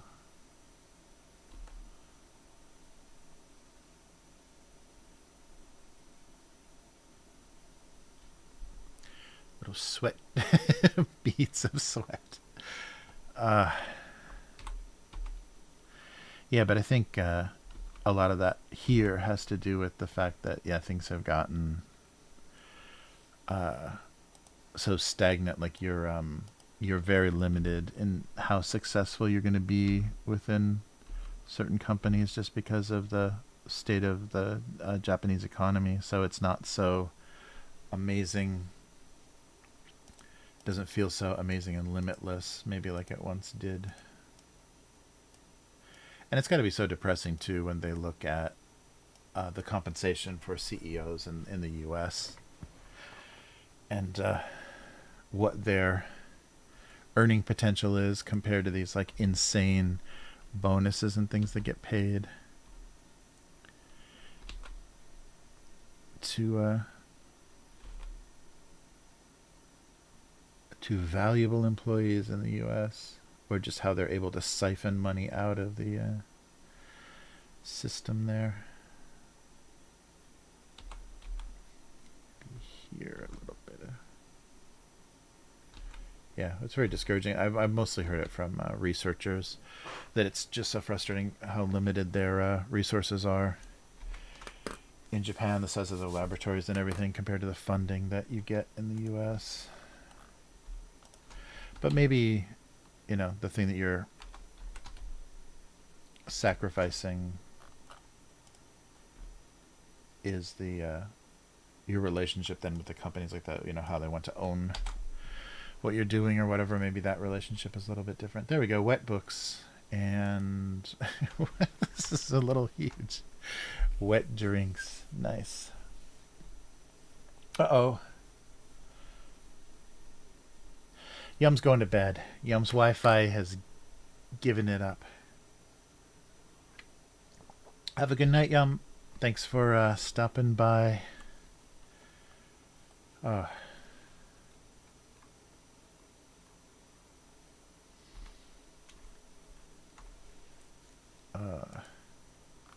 Yeah, I love the random helplessness of just your internet just not working. Yeah, it's always around. I think they do some weird maintenance, always between like midnight and 2 here. If I'm up too late, like watching a movie or whatever, all of a sudden it'll just start, caching or just start spinning like, okay, I guess, I guess they're expecting me to be asleep already. Not very insomniac friendly. I don't know what that is, or maybe that's just the time where people like to attack routers or whatever. There we go. There we go. Oh, actually, maybe so it's the back of the glass. We should put a little shadow here.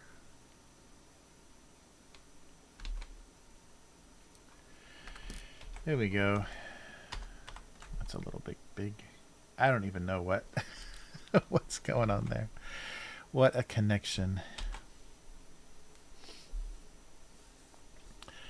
Great. I'm glad it was cozy. That's a good thing to be.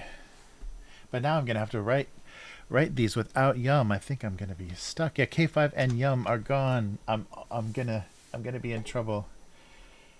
I'm helpless without a full a full committee of writers. Nice.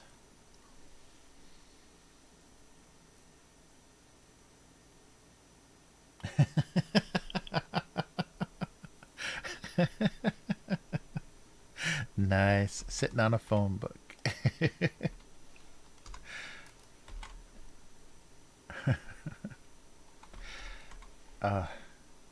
Yeah, I remember that. I remember when phone books used to be. I guess you have to live. If you live in a city, your phone books are thick enough. Or used to be combined too. Maybe to make it thicker, they would do combined white and yellow pages. In I think some suburbs or some place we lived, it was a combined book where it was half and half.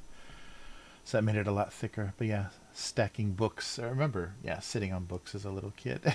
Somebody didn't buy me a high chair, maybe. Or maybe they just wanted me to sit more comfortably at a table. But I remember sitting on books. And it was a lot of medical books, too, so nice and fat.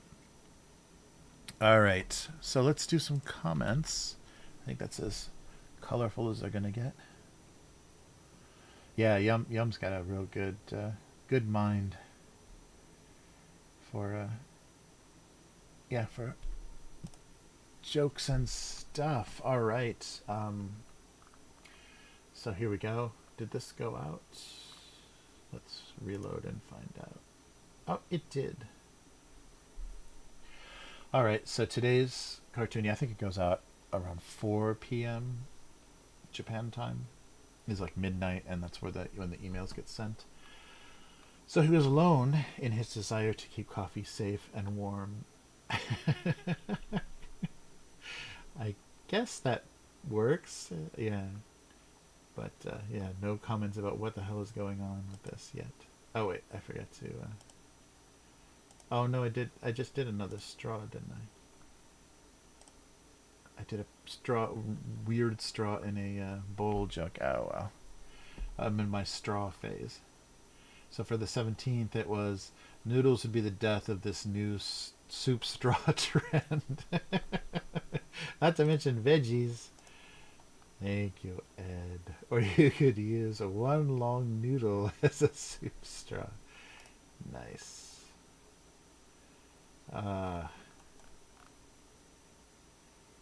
Oh, soup straw trend.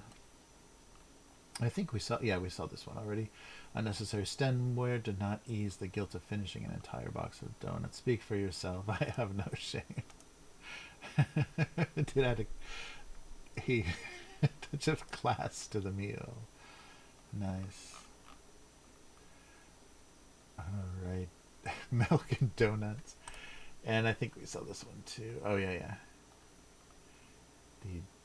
It was difficult to see him unable or unwilling to hold pencils. He's trying to see the computer screen. Yeah, yeah. His eyes were at the bottom. He just wanted to see better. All right, some random responses. Thank you, 100% true. You speak 100% the truth, I guess. Yes, I do not have a powerful voice, that's for sure. That's why I need a good microphone and preamp. Yeah, it comes from not saying much, I guess, and then being forced to talk. Oh, at Christmas whiteboard. So he usually spent Christmas as a low effort holiday decoration. All right. That was drawn on stream. That was 2019. Yeah, I don't have a powerful singing voice either. I guess this like limits me to all sorts of quiet. I guess that's what, why you end up drawing and doing things that don't require a lot of vocalizing. Although I think early on I wanted to because I did some like community theater and stuff in high school, so I thought I was going to be able to speak loudly someday. It just didn't materialize, and yeah, theater is a little rough. Yeah, especially like small town community theaters can be a little rough. Okay, oops, he lost his roller. Dumb music threw it away. Oh, that's right. The center is gone. Alright, and the drain cleaner now realized that he was making her job more difficult. Whoa, 2004. Yeah, that's definitely a marker on paper. 2014. Whoa! Okay. Gumdrops led him to believe that he may be a bubblegum turkey as opposed to dangerously undercooked. What? Yeah, I don't think I got the color of uncooked turkey quite right, but something like that. Lead or lead. Oh, what? Lead. Ah. Proofreader abuse. It's LED. Oh, this is another one I'm going to have to fix on the fly, isn't it? I think it is LED, isn't it? God damn grammar Nazis.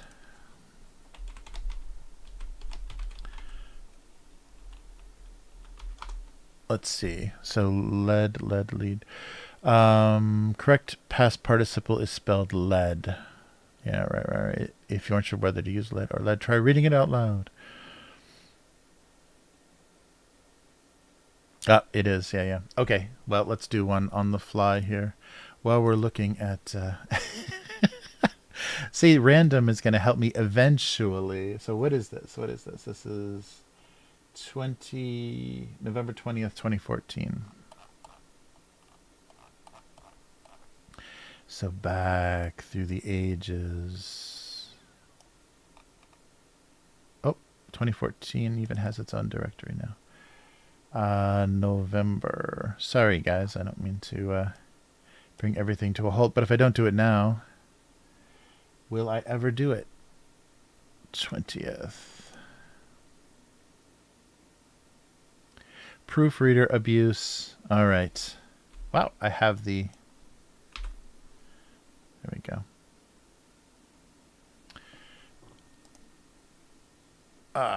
See, that's why it's good.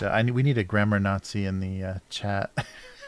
So every time I write these, you guys catch my typos, but thankfully, oh wait. But thankfully, you're not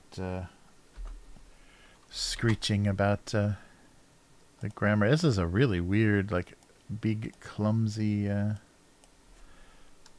drawing too. Bubblegum turkey.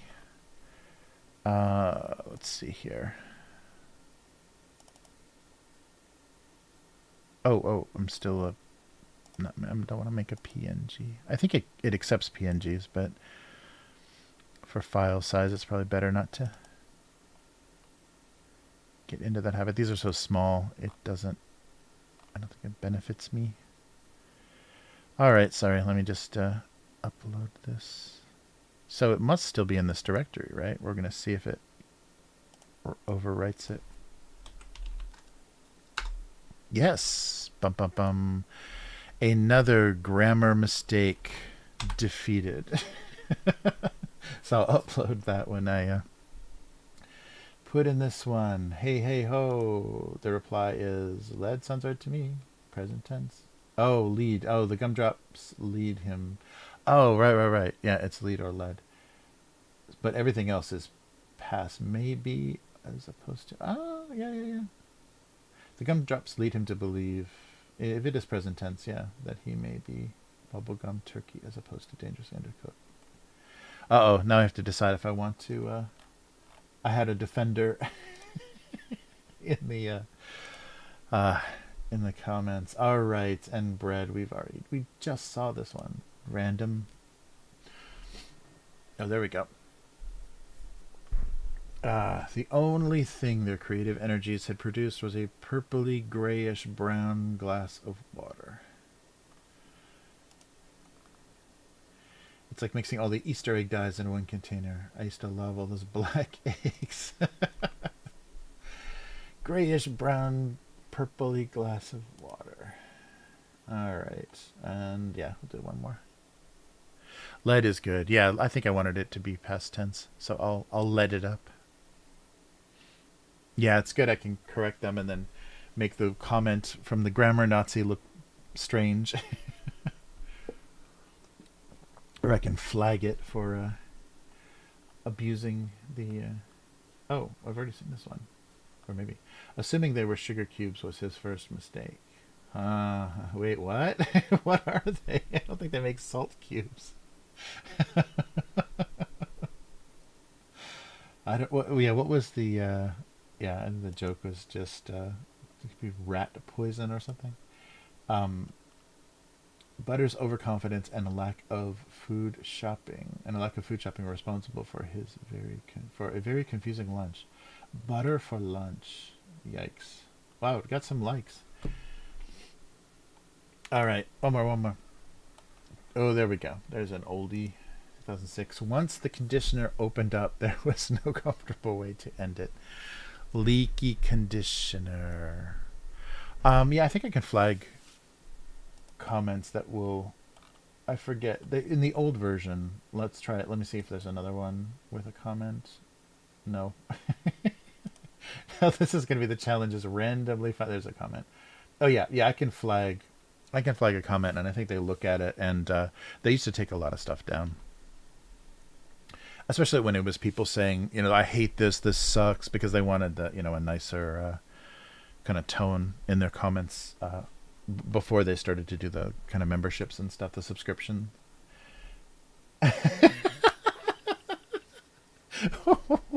So I just oh, this is going to be one of those back covers. I was looking for a comment to flag, and I got this comment. Wow, this is the most offensive name for a cartoon ever. Maybe I did use this already. Yeah, most offensive. Thank you. Most offensive. It is. It's better than, what? Kindergarten school bus crash, no survivors? That was my second choice. That's funny. Oh, so offensive. But I did definitely... come up with this idea in a much more tolerant age. Yeah, 2002 was it was much funnier to be crude or have a like a what a double take on. Oh yeah, that's right. And tired of it. I like. Let's see what tired of it follows. Oh, here we go. Of course, Pat Oliphant, Ziggy, the Boondocks. Fuck off. Doonesbury. Ah, so funny. Yeah, Boondocks though is not politically correct. That's funny. That yeah, it'd be so. I guess though, yeah, being something. Oh, and he hasn't commented in a long time.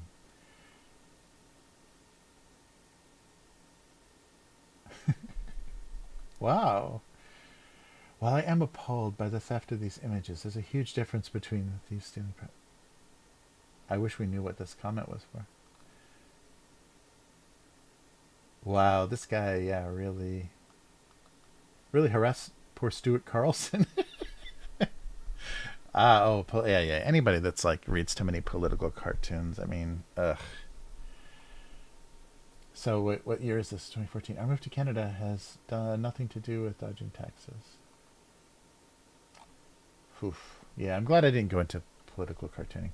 Anyhow, and I can't even imagine though, in this day and age, to have a syndicated political cartoon and then deal with the comments, because you're going to have this 50-50%, like regardless of your opinion, you're going to have this like half of the people throwing hate at you and half of the people saying, yeah, you tell them. So I can't even imagine. All right, back to the writing. Hey Robbie, how's it going? I'm reading offensive comments. Not offensive comments, but confused readers on Go Comics that only read Ziggy and political cartoons.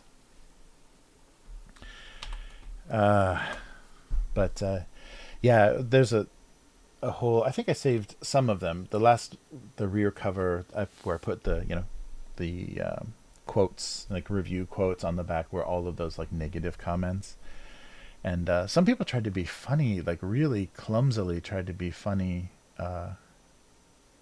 making some remark. I think now it's going to be harder to find those because of the better kind of curation and moderation of that site. All right. On the right. Yes, yes. Yeah, I don't know the sorry, the yeah, I was just talking about political cartoons, about how hellish that would have to be, because and yeah, I wonder if the well, it was shrinking. Like the newspapers used to have a staff cartoonist to do political humor, and that's disappeared. Like most newspapers, or I think there's zero left now. I think it was or very close to zero. It used to be a standard thing. If you had a decent sized newspaper, you had a staff cartoonist that drew your political cartoons, or a lot of maybe spot illustration kind of stuff. But now that's a thing of the past, because you couldn't find someone with an opinion that you had to basically tell them what to think. Or Kathy, right? It's Kathy, but so I think that whole thing has just disappeared because the newspapers have to pander to a readership, and I think bigger papers in bigger cities, they have to be super liberal and woke, so the cartoonists have to follow suit. So maybe it's easier, sorry, just to buy cartoons. I think it's getting dry in here. All right. So, what is going on?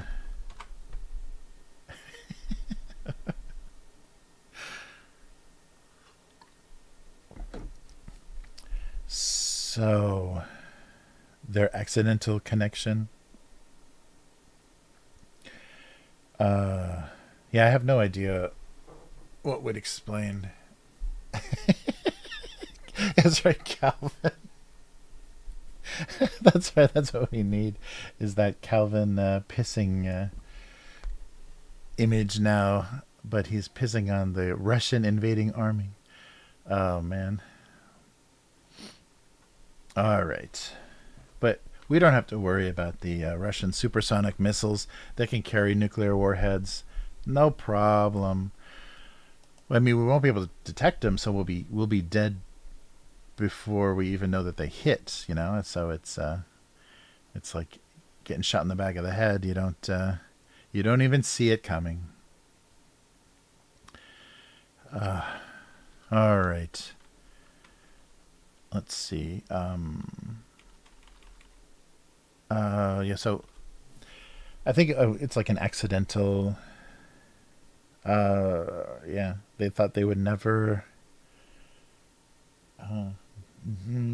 never work together. Never. So she can't touch straws. Yeah. Uh, yeah. Drinking each other.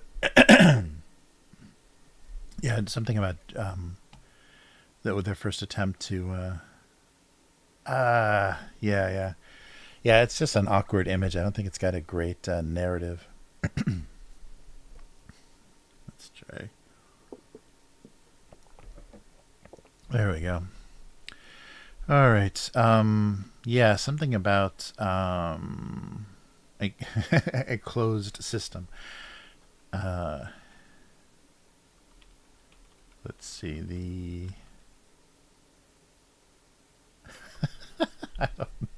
Yeah, bendable straws. Oh, necking is funny. Yeah, yeah, yeah. So or social interaction. Um, so maybe it was the alcohol, but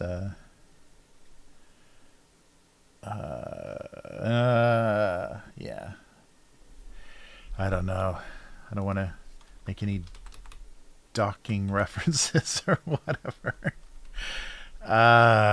Let's see here. Oh, right, right, right. Yeah, plastic straws. Oh, maybe yeah, maybe something about this is the reason that they'd found they found out the real reason for eliminating plastic straws. I think I'd have to put eyes on the straws when I. Uh, yeah. So nice.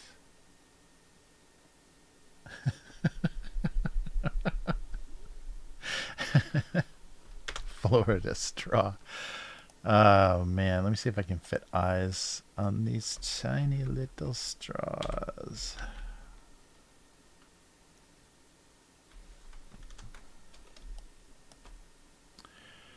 Oh, maybe not. Well, it'll be subtle.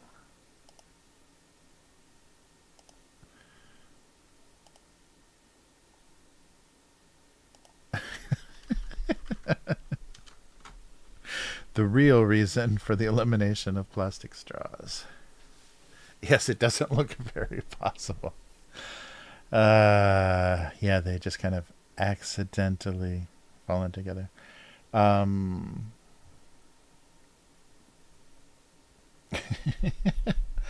yeah, something about awkward, just an awkward moment, or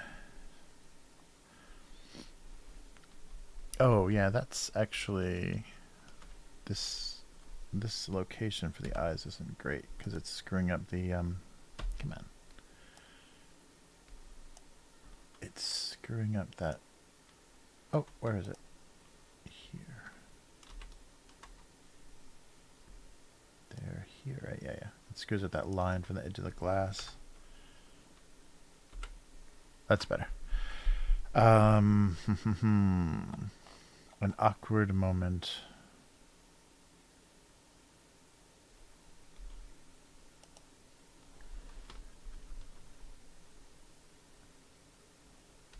Yeah, what is that? What is the joke? Like a hmm.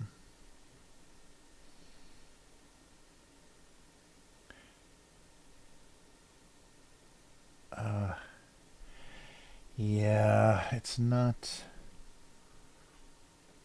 I need some caffeinated gum or something.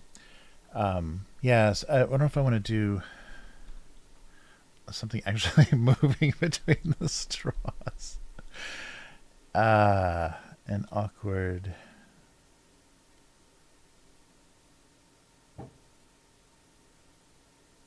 So something about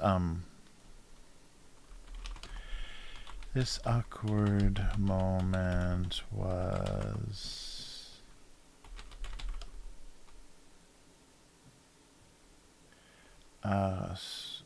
either glass placement or destiny. Something or destiny was either. No, that doesn't make any sense.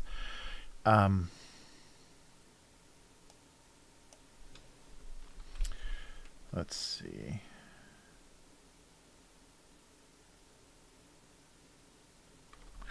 So they were now connected in the most awkward, I keep wanting to use awkward way possible. They were not connected in the most awkward way possible. It's not enough alcohol. Awkward moment was either weird or suspenseful. Yeah. Double date, yes. Double date without wingman. Nice. Yeah, they're or the straws like forcing them to deal with each other. Um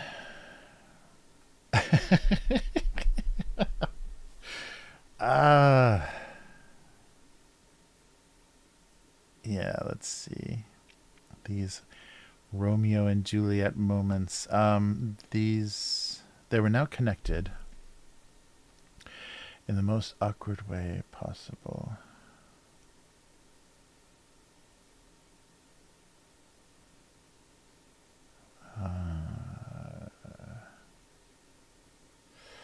That doesn't, yeah, it doesn't say. It's not fun enough.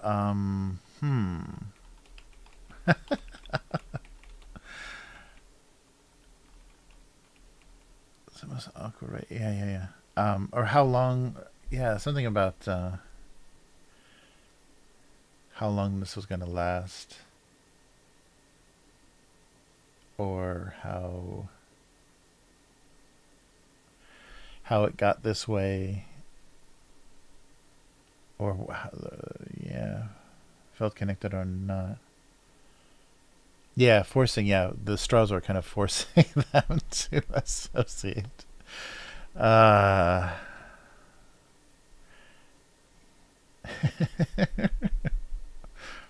oh, okay. Wait. So maybe some funny, awkward phrases there. Affectionate straws. Forced them to forced the drinks. Maybe.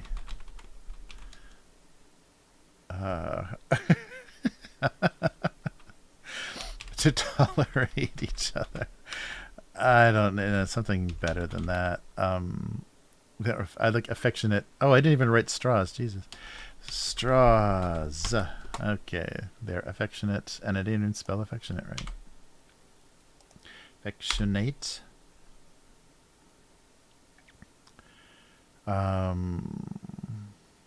To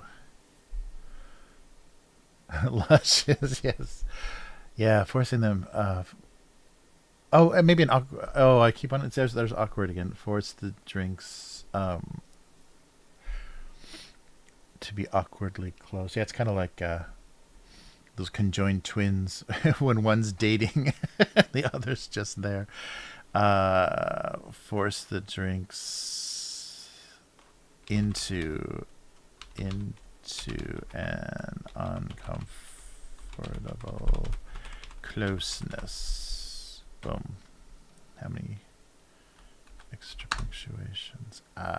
Double period.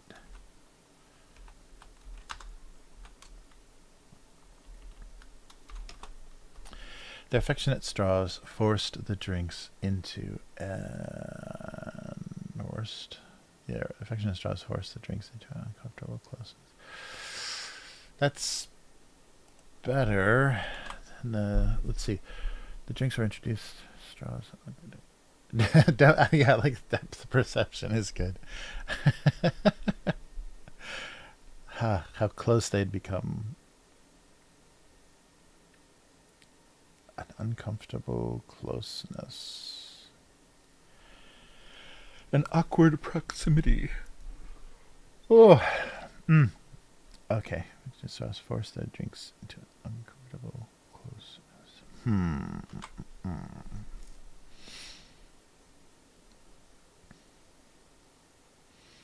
All right. Well, we'll come back to that. That's as close as I can get for now. And now we're reading Wet. That was Wet books. Yeah, the joint twins. Yeah, there was some there was some interview with some of them, and it was saying, one of them has a boyfriend. It's like, how does one of them have a boyfriend? Both of them have a boyfriend, and it's the same boyfriend. I don't know how that works. I guess you can just turn. You just kind of do this. Watch TV or something. Yeah, that's funny, and we don't know enough about how their nervous systems and everything are connected. That has to be very bizarre. All right.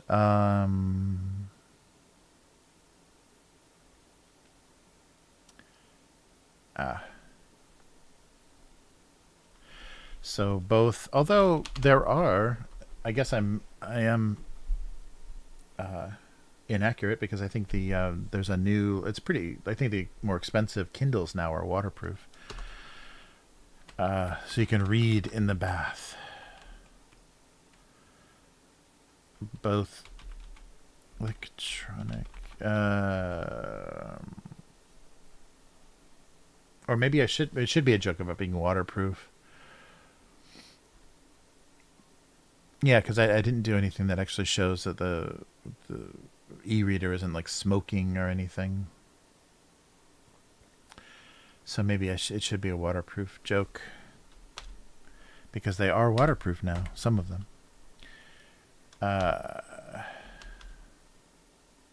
So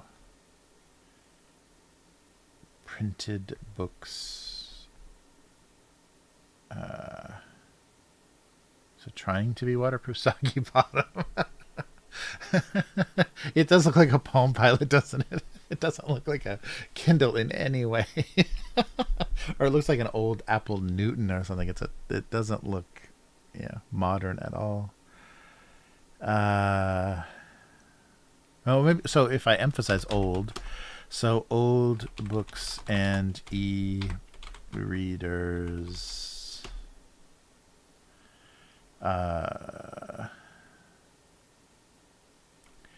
had the same soggy enemy, faced the same.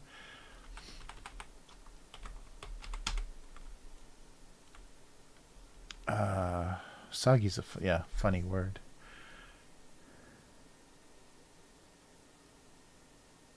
%, proof. Soaked with information. So old books and e-readers face the same that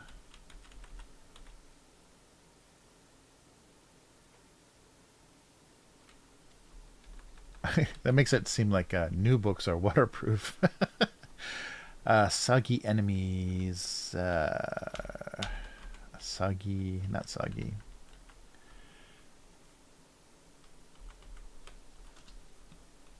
Or just both. Both were powerless against water. Face the threat of damp is good too. Damp misery. Oh yeah, same enemies. Yeah. Face the same enemies. Yeah. Back in the day.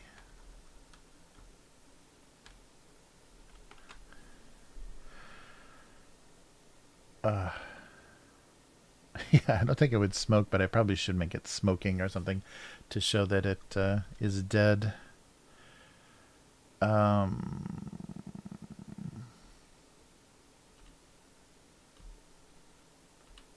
Once upon a time. I don't, I don't think I should ever start a joke with "Once upon a time," but let's put some smoke on this crazy cartoon. See how it looks. Whoa, not that much.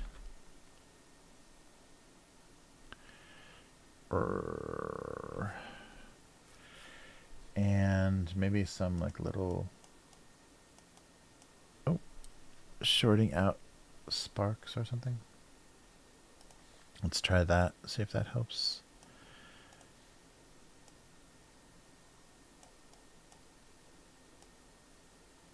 Yeah,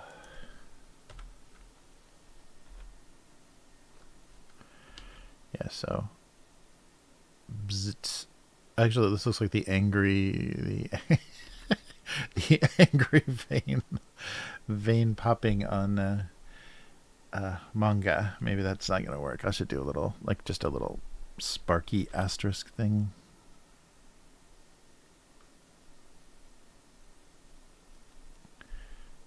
It looks like it's sparkling, so it looks like it's bzzzt. I don't know.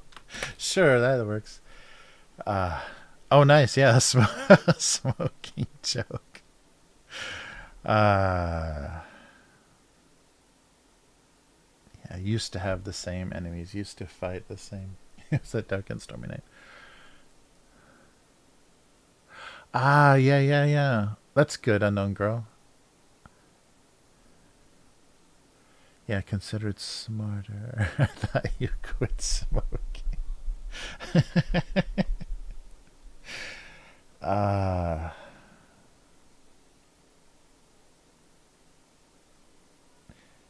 So new or old.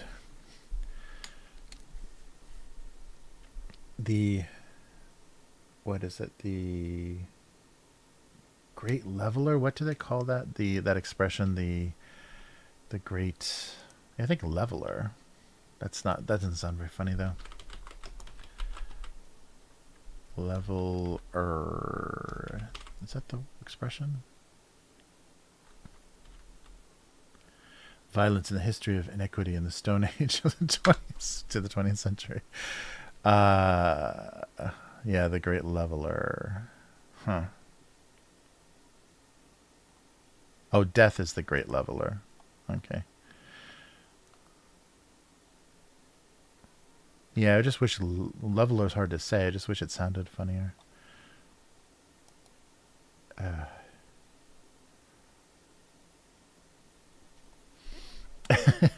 Oh, nice. Great divide. Yeah, NFTs. Yeah, well, they're still trying to figure out what an equalizer. Thank you, Rob. Yeah. Equalizer, the great equalizer. Yeah, what's that expression? Leveler. Equalizer. Great equalizer is your quality of happiness, success, wealth, satisfaction. Horace Mann, a pioneer of public schools, called education the great equalizer of the conditions of men. Oh, death is called, yeah, leveler or equalizer, yeah. Masks the inequity of death as, okay. Oh, Google, you're so useless. All right. Remedies the death remedies the inequity. So unreadable. Oh yeah, something about water and unreadable, or I have to put sparking, smoking e-readers. The great equalizer leveled the old book, and okay, that's right. Kindle. He was worried about a Kindle Fire. Yeah. Yeah, same enemies, or let's see, the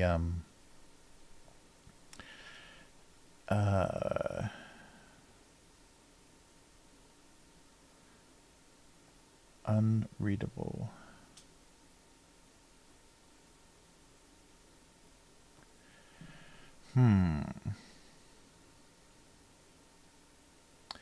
The common bond in being wet and unreadable. The connection of.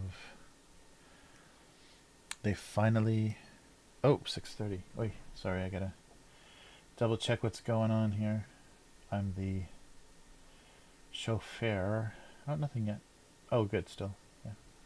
Still good. All right, so the yeah,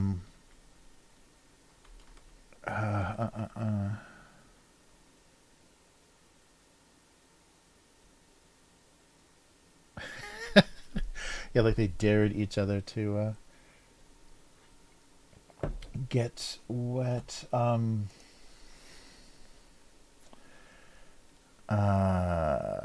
Wet and unreadable. Their competition. Oh, whoa, okay. How about competition? Their competition ended with both of them wet and unreadable.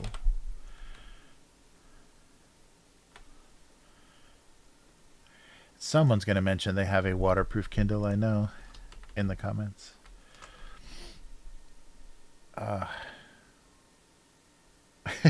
Like the electric sparking. I don't know. Yeah, old book. Oh, right. The Kindle. Oh, does that work? Okay, okay. Yeah, wet and unreadable is a funny phrase. All right, let's go back.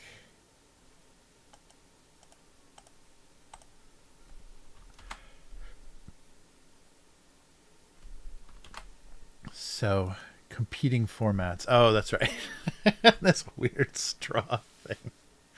Their affectionate straws force them into an uncomfortable closeness. Force the drinks into an uncomfortable. I think that. I'm not going to do better than that, especially with this low blood sugar that I'm dealing with right now. I wish I could. I should just write these first and then draw them, because I'm sure the ideas would be funnier with that when I was more caffeinated. All right. Affectionate straws is pretty funny though.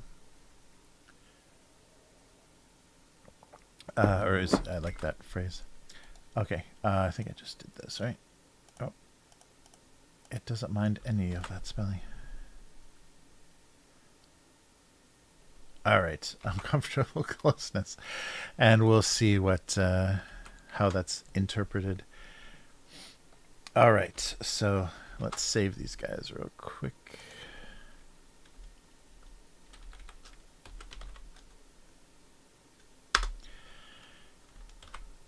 And this guy, wet and unreadable. Wet and unloved. Thank you, Robbie, for all that brainstorming. That was very helpful. That was very good. Yeah, I can't. It's funny when I get like stuck on something. Like if I was without a chat, if I was just doing this by myself, I probably would have spent 20 minutes going the great leveler. It would have been very, very time consuming. There we go. All right, let's put the wet back. All right. So let's do. Oh, so this has got a. I wonder if there's a good way to display this. Oh, maybe I can just do the. Yeah, I can just do the comments thing. Also, yeah, I don't want to switch back and forth, do I? All right. Well, let's just do the convenience store part, and I'll read you from the website. That might be more fun. All right. So convenience store.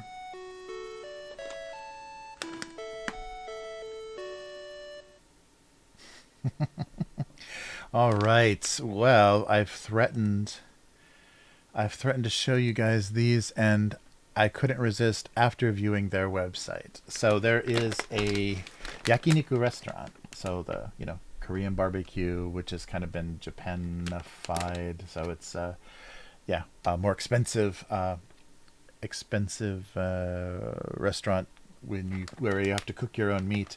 So a yakiniku restaurant called Toraji, which I guess is in the Ibisu, Tokyo Ibisu area. So Ibisu is the name of one of the seven lucky gods that are kind of part of a New Year celebration a lot in Japan, and you'll see like depictions of them.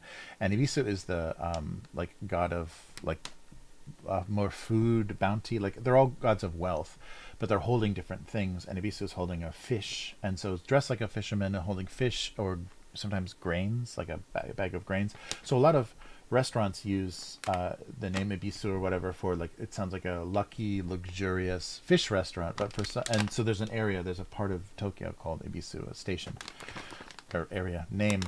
And so I guess these guys, Toraji, can you see that? Look at that delicious steak. So Toraji is Toraji is a yakiniku restaurant that is just recently like working on their image and been remodeled. Oh wait, and so this is from their website. So here I'll show you more closely in another thing. Here is a shot of their remodeled restaurant on the back of the bag of these potato chips. These are just potato chips, but flavored like the delicious yakiniku, the grilled beef of their restaurant. Yeah, so they were originally, so 1995 in December they originated, but they had a big remodel in 2014. They were reborn.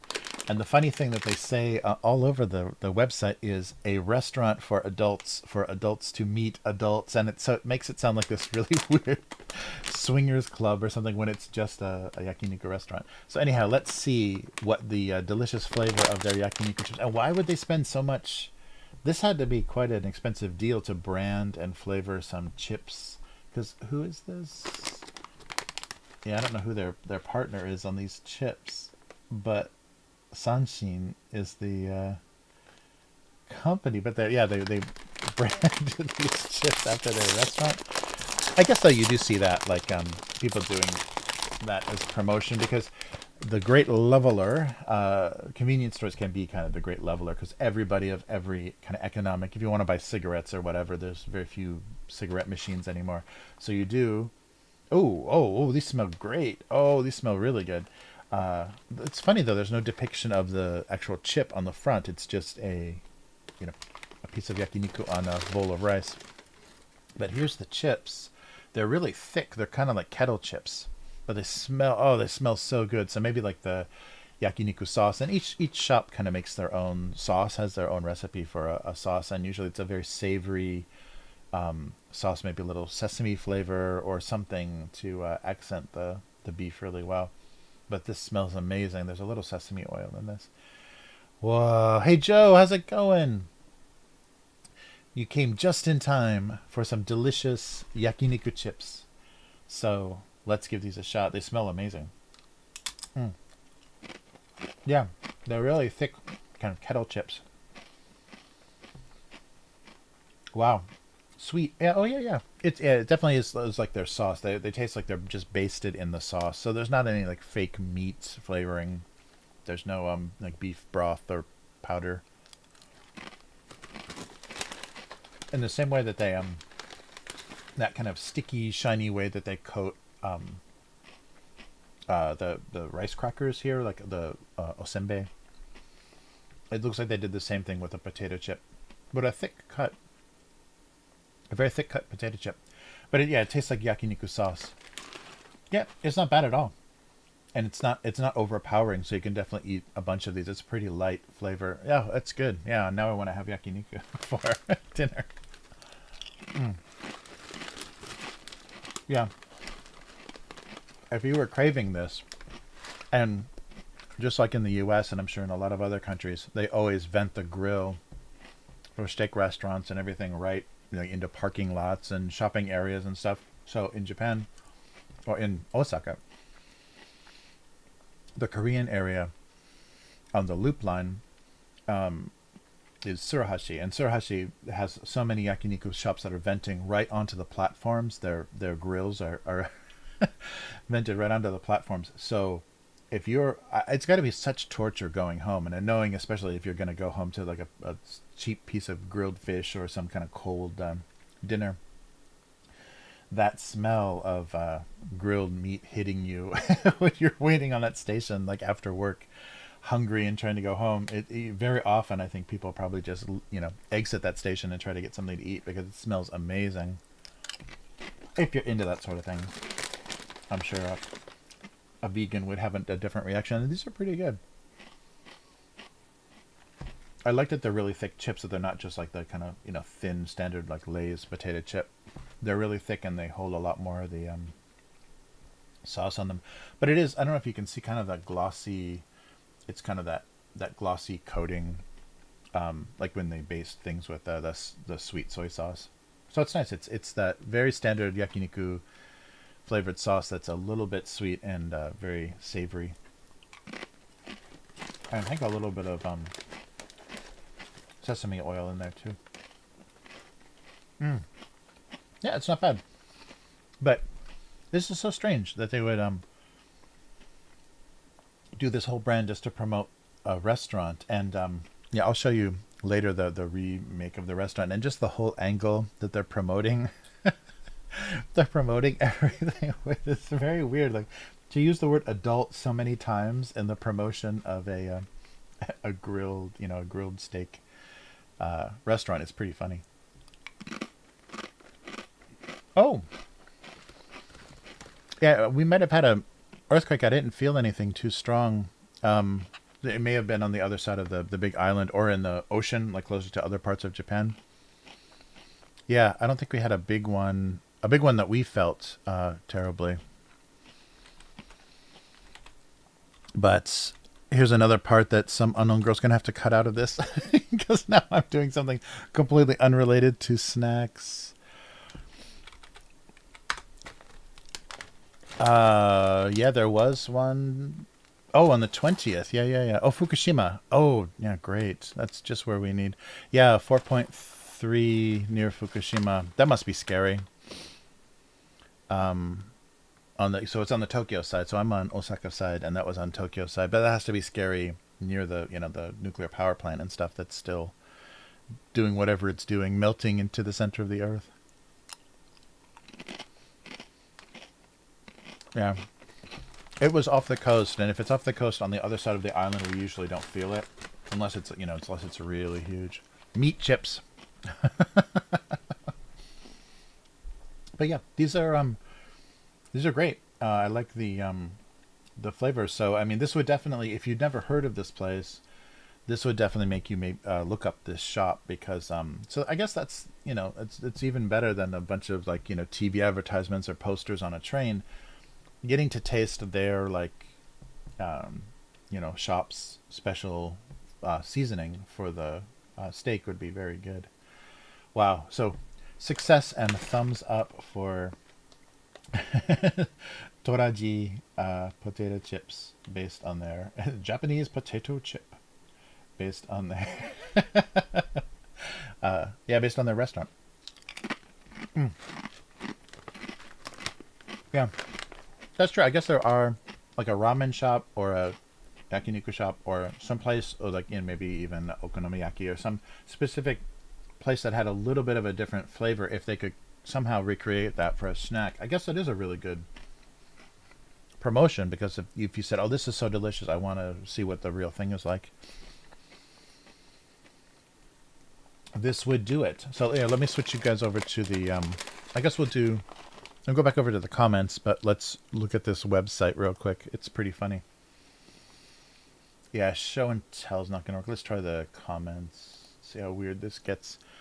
Okay, so let me just turn this into the right page. Yay, there we go. Look at this sexy website for this meat shop. Let me see here if I can get this a little more centered. Yeah, so they have English. They have both languages on their website.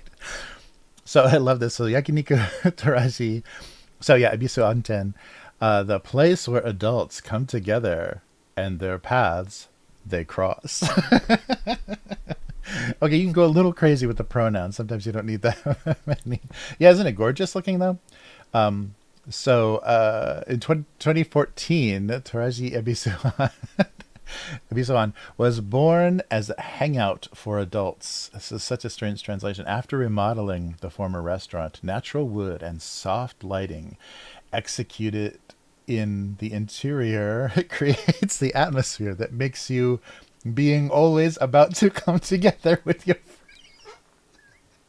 verb tenses are a freaking nightmare for Japanese people.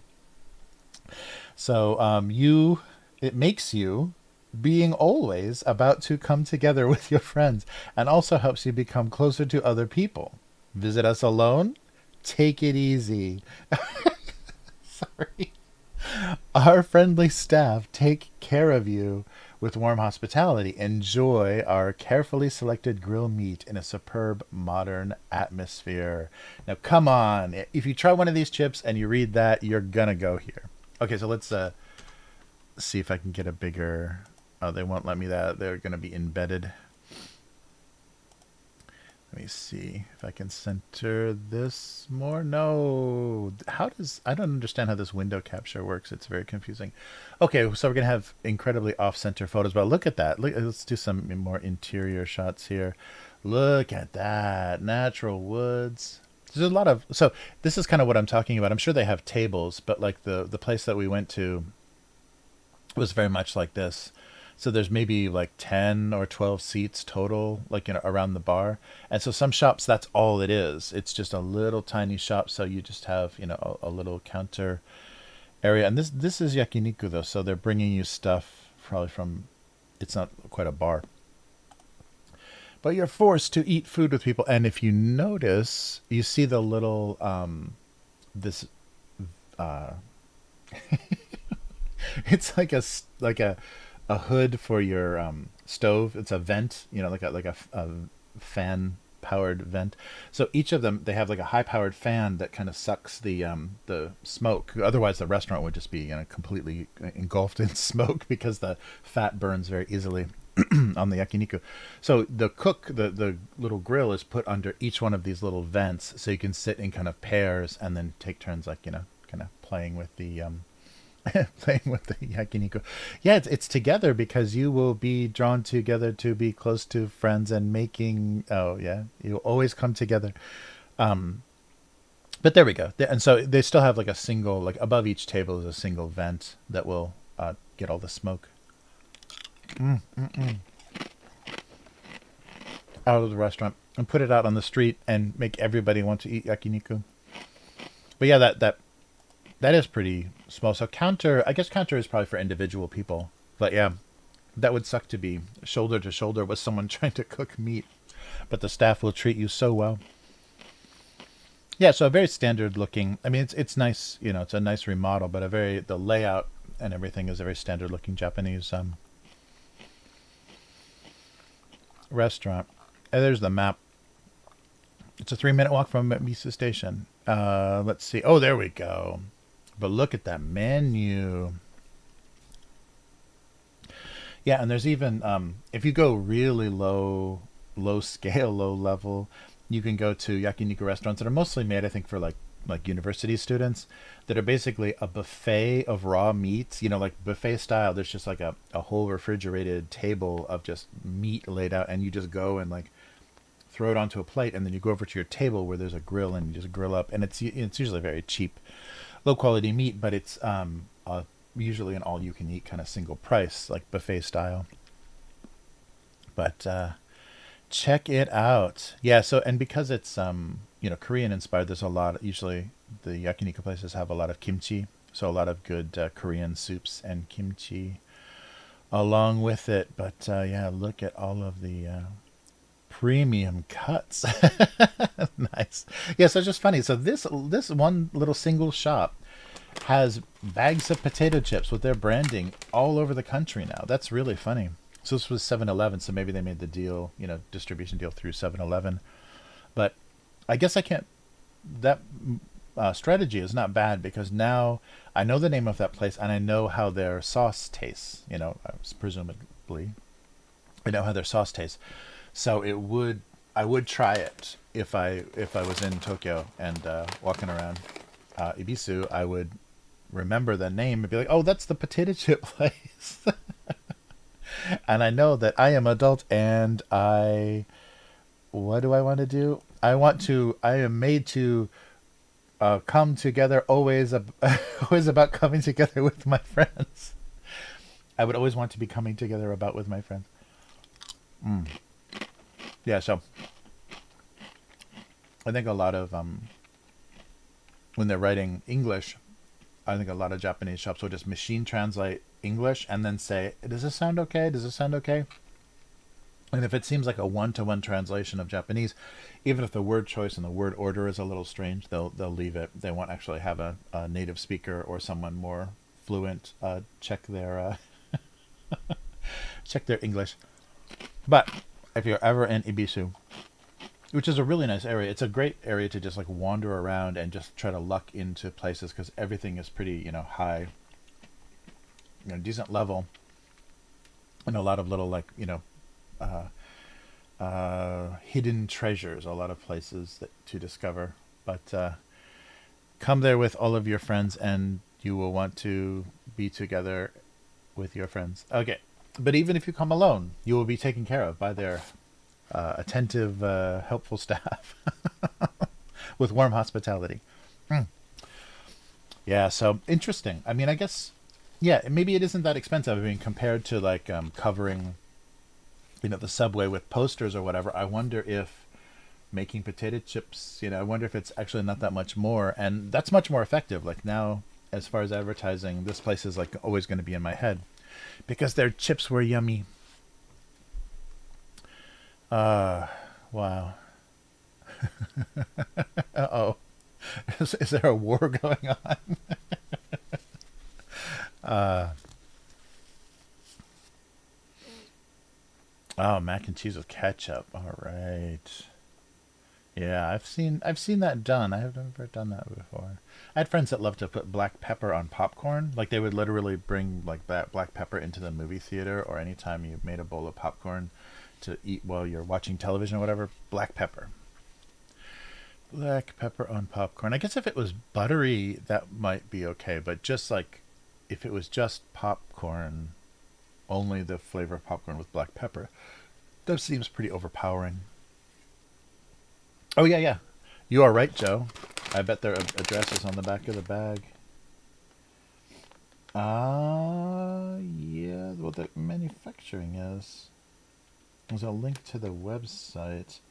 Yeah, it probably pretty easy to find if you just got off at the Ibiza station. Oh no, there's a QR code. They put a QR code on the back to link to their website. Yeah, so there's not like and that might, who knows what that is. It could be a Google Maps link or whatever. But yeah, right at the bottom of their website is a big Google map with directions. So, although that's kind of small, there's the QR code. That's kind of small. I don't know if your phone could focus on shiny plastic with a little QR code. That's funny. I wonder if there is a chip company or a snack company that's like, yeah, we'll promote your thing, we'll brand your thing, our chips with your thing. But it worked. It worked on me. Uh, nice. Yeah, the QR code is on the back. Oh, it's true. No, the translation, even if it's clumsy, and some people, like a lot of people enjoy the clumsiness of Japanese English translation because you understand what they're trying to say. It's just said very, awkwardly. But by having bilingual websites, that definitely encourages a lot more tourists and visitors, especially like business, travelers and stuff to visit, because that area is going to be much more business dinners and stuff. Nice. Nice. Yeah, yeah. So it's good. Oh yeah, let's see how many languages. I'm still on the website and the other thing. So they do English. Oh yeah, they do the standard. They do Japanese, English, Korean, and Chinese. I don't know if you want to be courting the Chinese tourists into your tiny yakiniku restaurant. Yeah, but it's a pretty. The layout looks pretty standard. I would not want to sit at a counter though and eat yakiniku. That doesn't look very good. Not very comfortable, because you're like on a stool and you're like sitting with your face in a grill. Yeah, I don't know, but they're usually really tiny. The more traditional ones too, sometimes they have gas grills built into the tables, but if they don't, sometimes they'll bring over like a ceramic pot with a grill balanced on it, and there's hot coals in the pot, so it's insulated enough that it's not like melting your face. And it's small enough that it can sit on a little counter in front of you, and then you can just grill. So it's a real focused, like a real focused area of cooking, with a little metal grill on top, like a wire grill. But I've seen that, and that's common too for a lot of restaurants. If you just have one course that's a grilled course, they'll just bring you a little bit of fish or something, and then bring you that little grill. But they gotta have those hot coals ready all the time. Oh, fuck, the Japanese. Oh, Mexican tacos, really? Oh, I gotta look that up. Yeah, I'm sure maybe in Tokyo there's some better taco shops, but there's only one or two like even decent Mexican food restaurants in the western part of the country. And every time you go in there, it's always all foreigners. So maybe that's why. Is it's just not attractive to Japanese. I don't know why though. I mean, that's one of my favorite foods. It just, yeah, maybe just doesn't translate all that well, and maybe it's just some of the ingredients are harder to get. Yeah, but I'd love some good tacos or anything that was not adulterated with some sort of weird rice tortilla or something. Wow. Oh, there we go. Oh yeah, I gotta wind stuff up. My driving responsibilities. It might still be raining too. Oh, it was so good to see everybody. Sorry things started so late. So yeah, we went pretty long, about 3.5 hours. Wish I could do 4, but yeah, gotta get ready. It's almost 7 here. Gotta get ready for a late spring vacation dinner. So it was good. Yeah, good to hang out with all you guys, and thanks so much for the help writing those. Those were pretty brutal, as far as me trying to actually have them make sense. But I'll do this again next week. So everybody, take care, and again, thank you, Unknown Girl. Yeah, if you want to do videos, I'm really liking what you did. So we'll post those as shorts, and we could try a couple of different things because we can do them as shorts, and I can also try doing like a series of them in a regular video, and yeah, just try some different stuff to see if the get some more traffic to the channel, because I don't think the algorithm likes this channel. I don't think people find it very easily. Just because there's not much interaction, only in the live streams, not in the channel itself, with comments and stuff. But thank you guys as always. It's really been fun, and you made it possible to do this for 20 years. I definitely would have given up well before this if it hadn't been for this whole live stream thing kind of popping off. So thank you so much. And we'll be back again next week. So everybody, take care, and try to find some yakiniku chips, because they are actually a really good flavor. But yeah, I am very very surprised by that. So if you come visit me, I'll take you to Toraji, and we will celebrate our coming together as adults. Okay, enough of that. abusecartoons.com is the website, and help support the strip on patreon.com/abusecartoons. And thank you, John, as always, John with the 2 kids. And I will be back soon. So Abuse Cartoons on all social media, and gocomics.com/domestic abuse, the most offensive title ever made for a cartoon on Go Comics, if you want to read the whole archive. All right, everybody, take care. And see you again soon. Goodbye.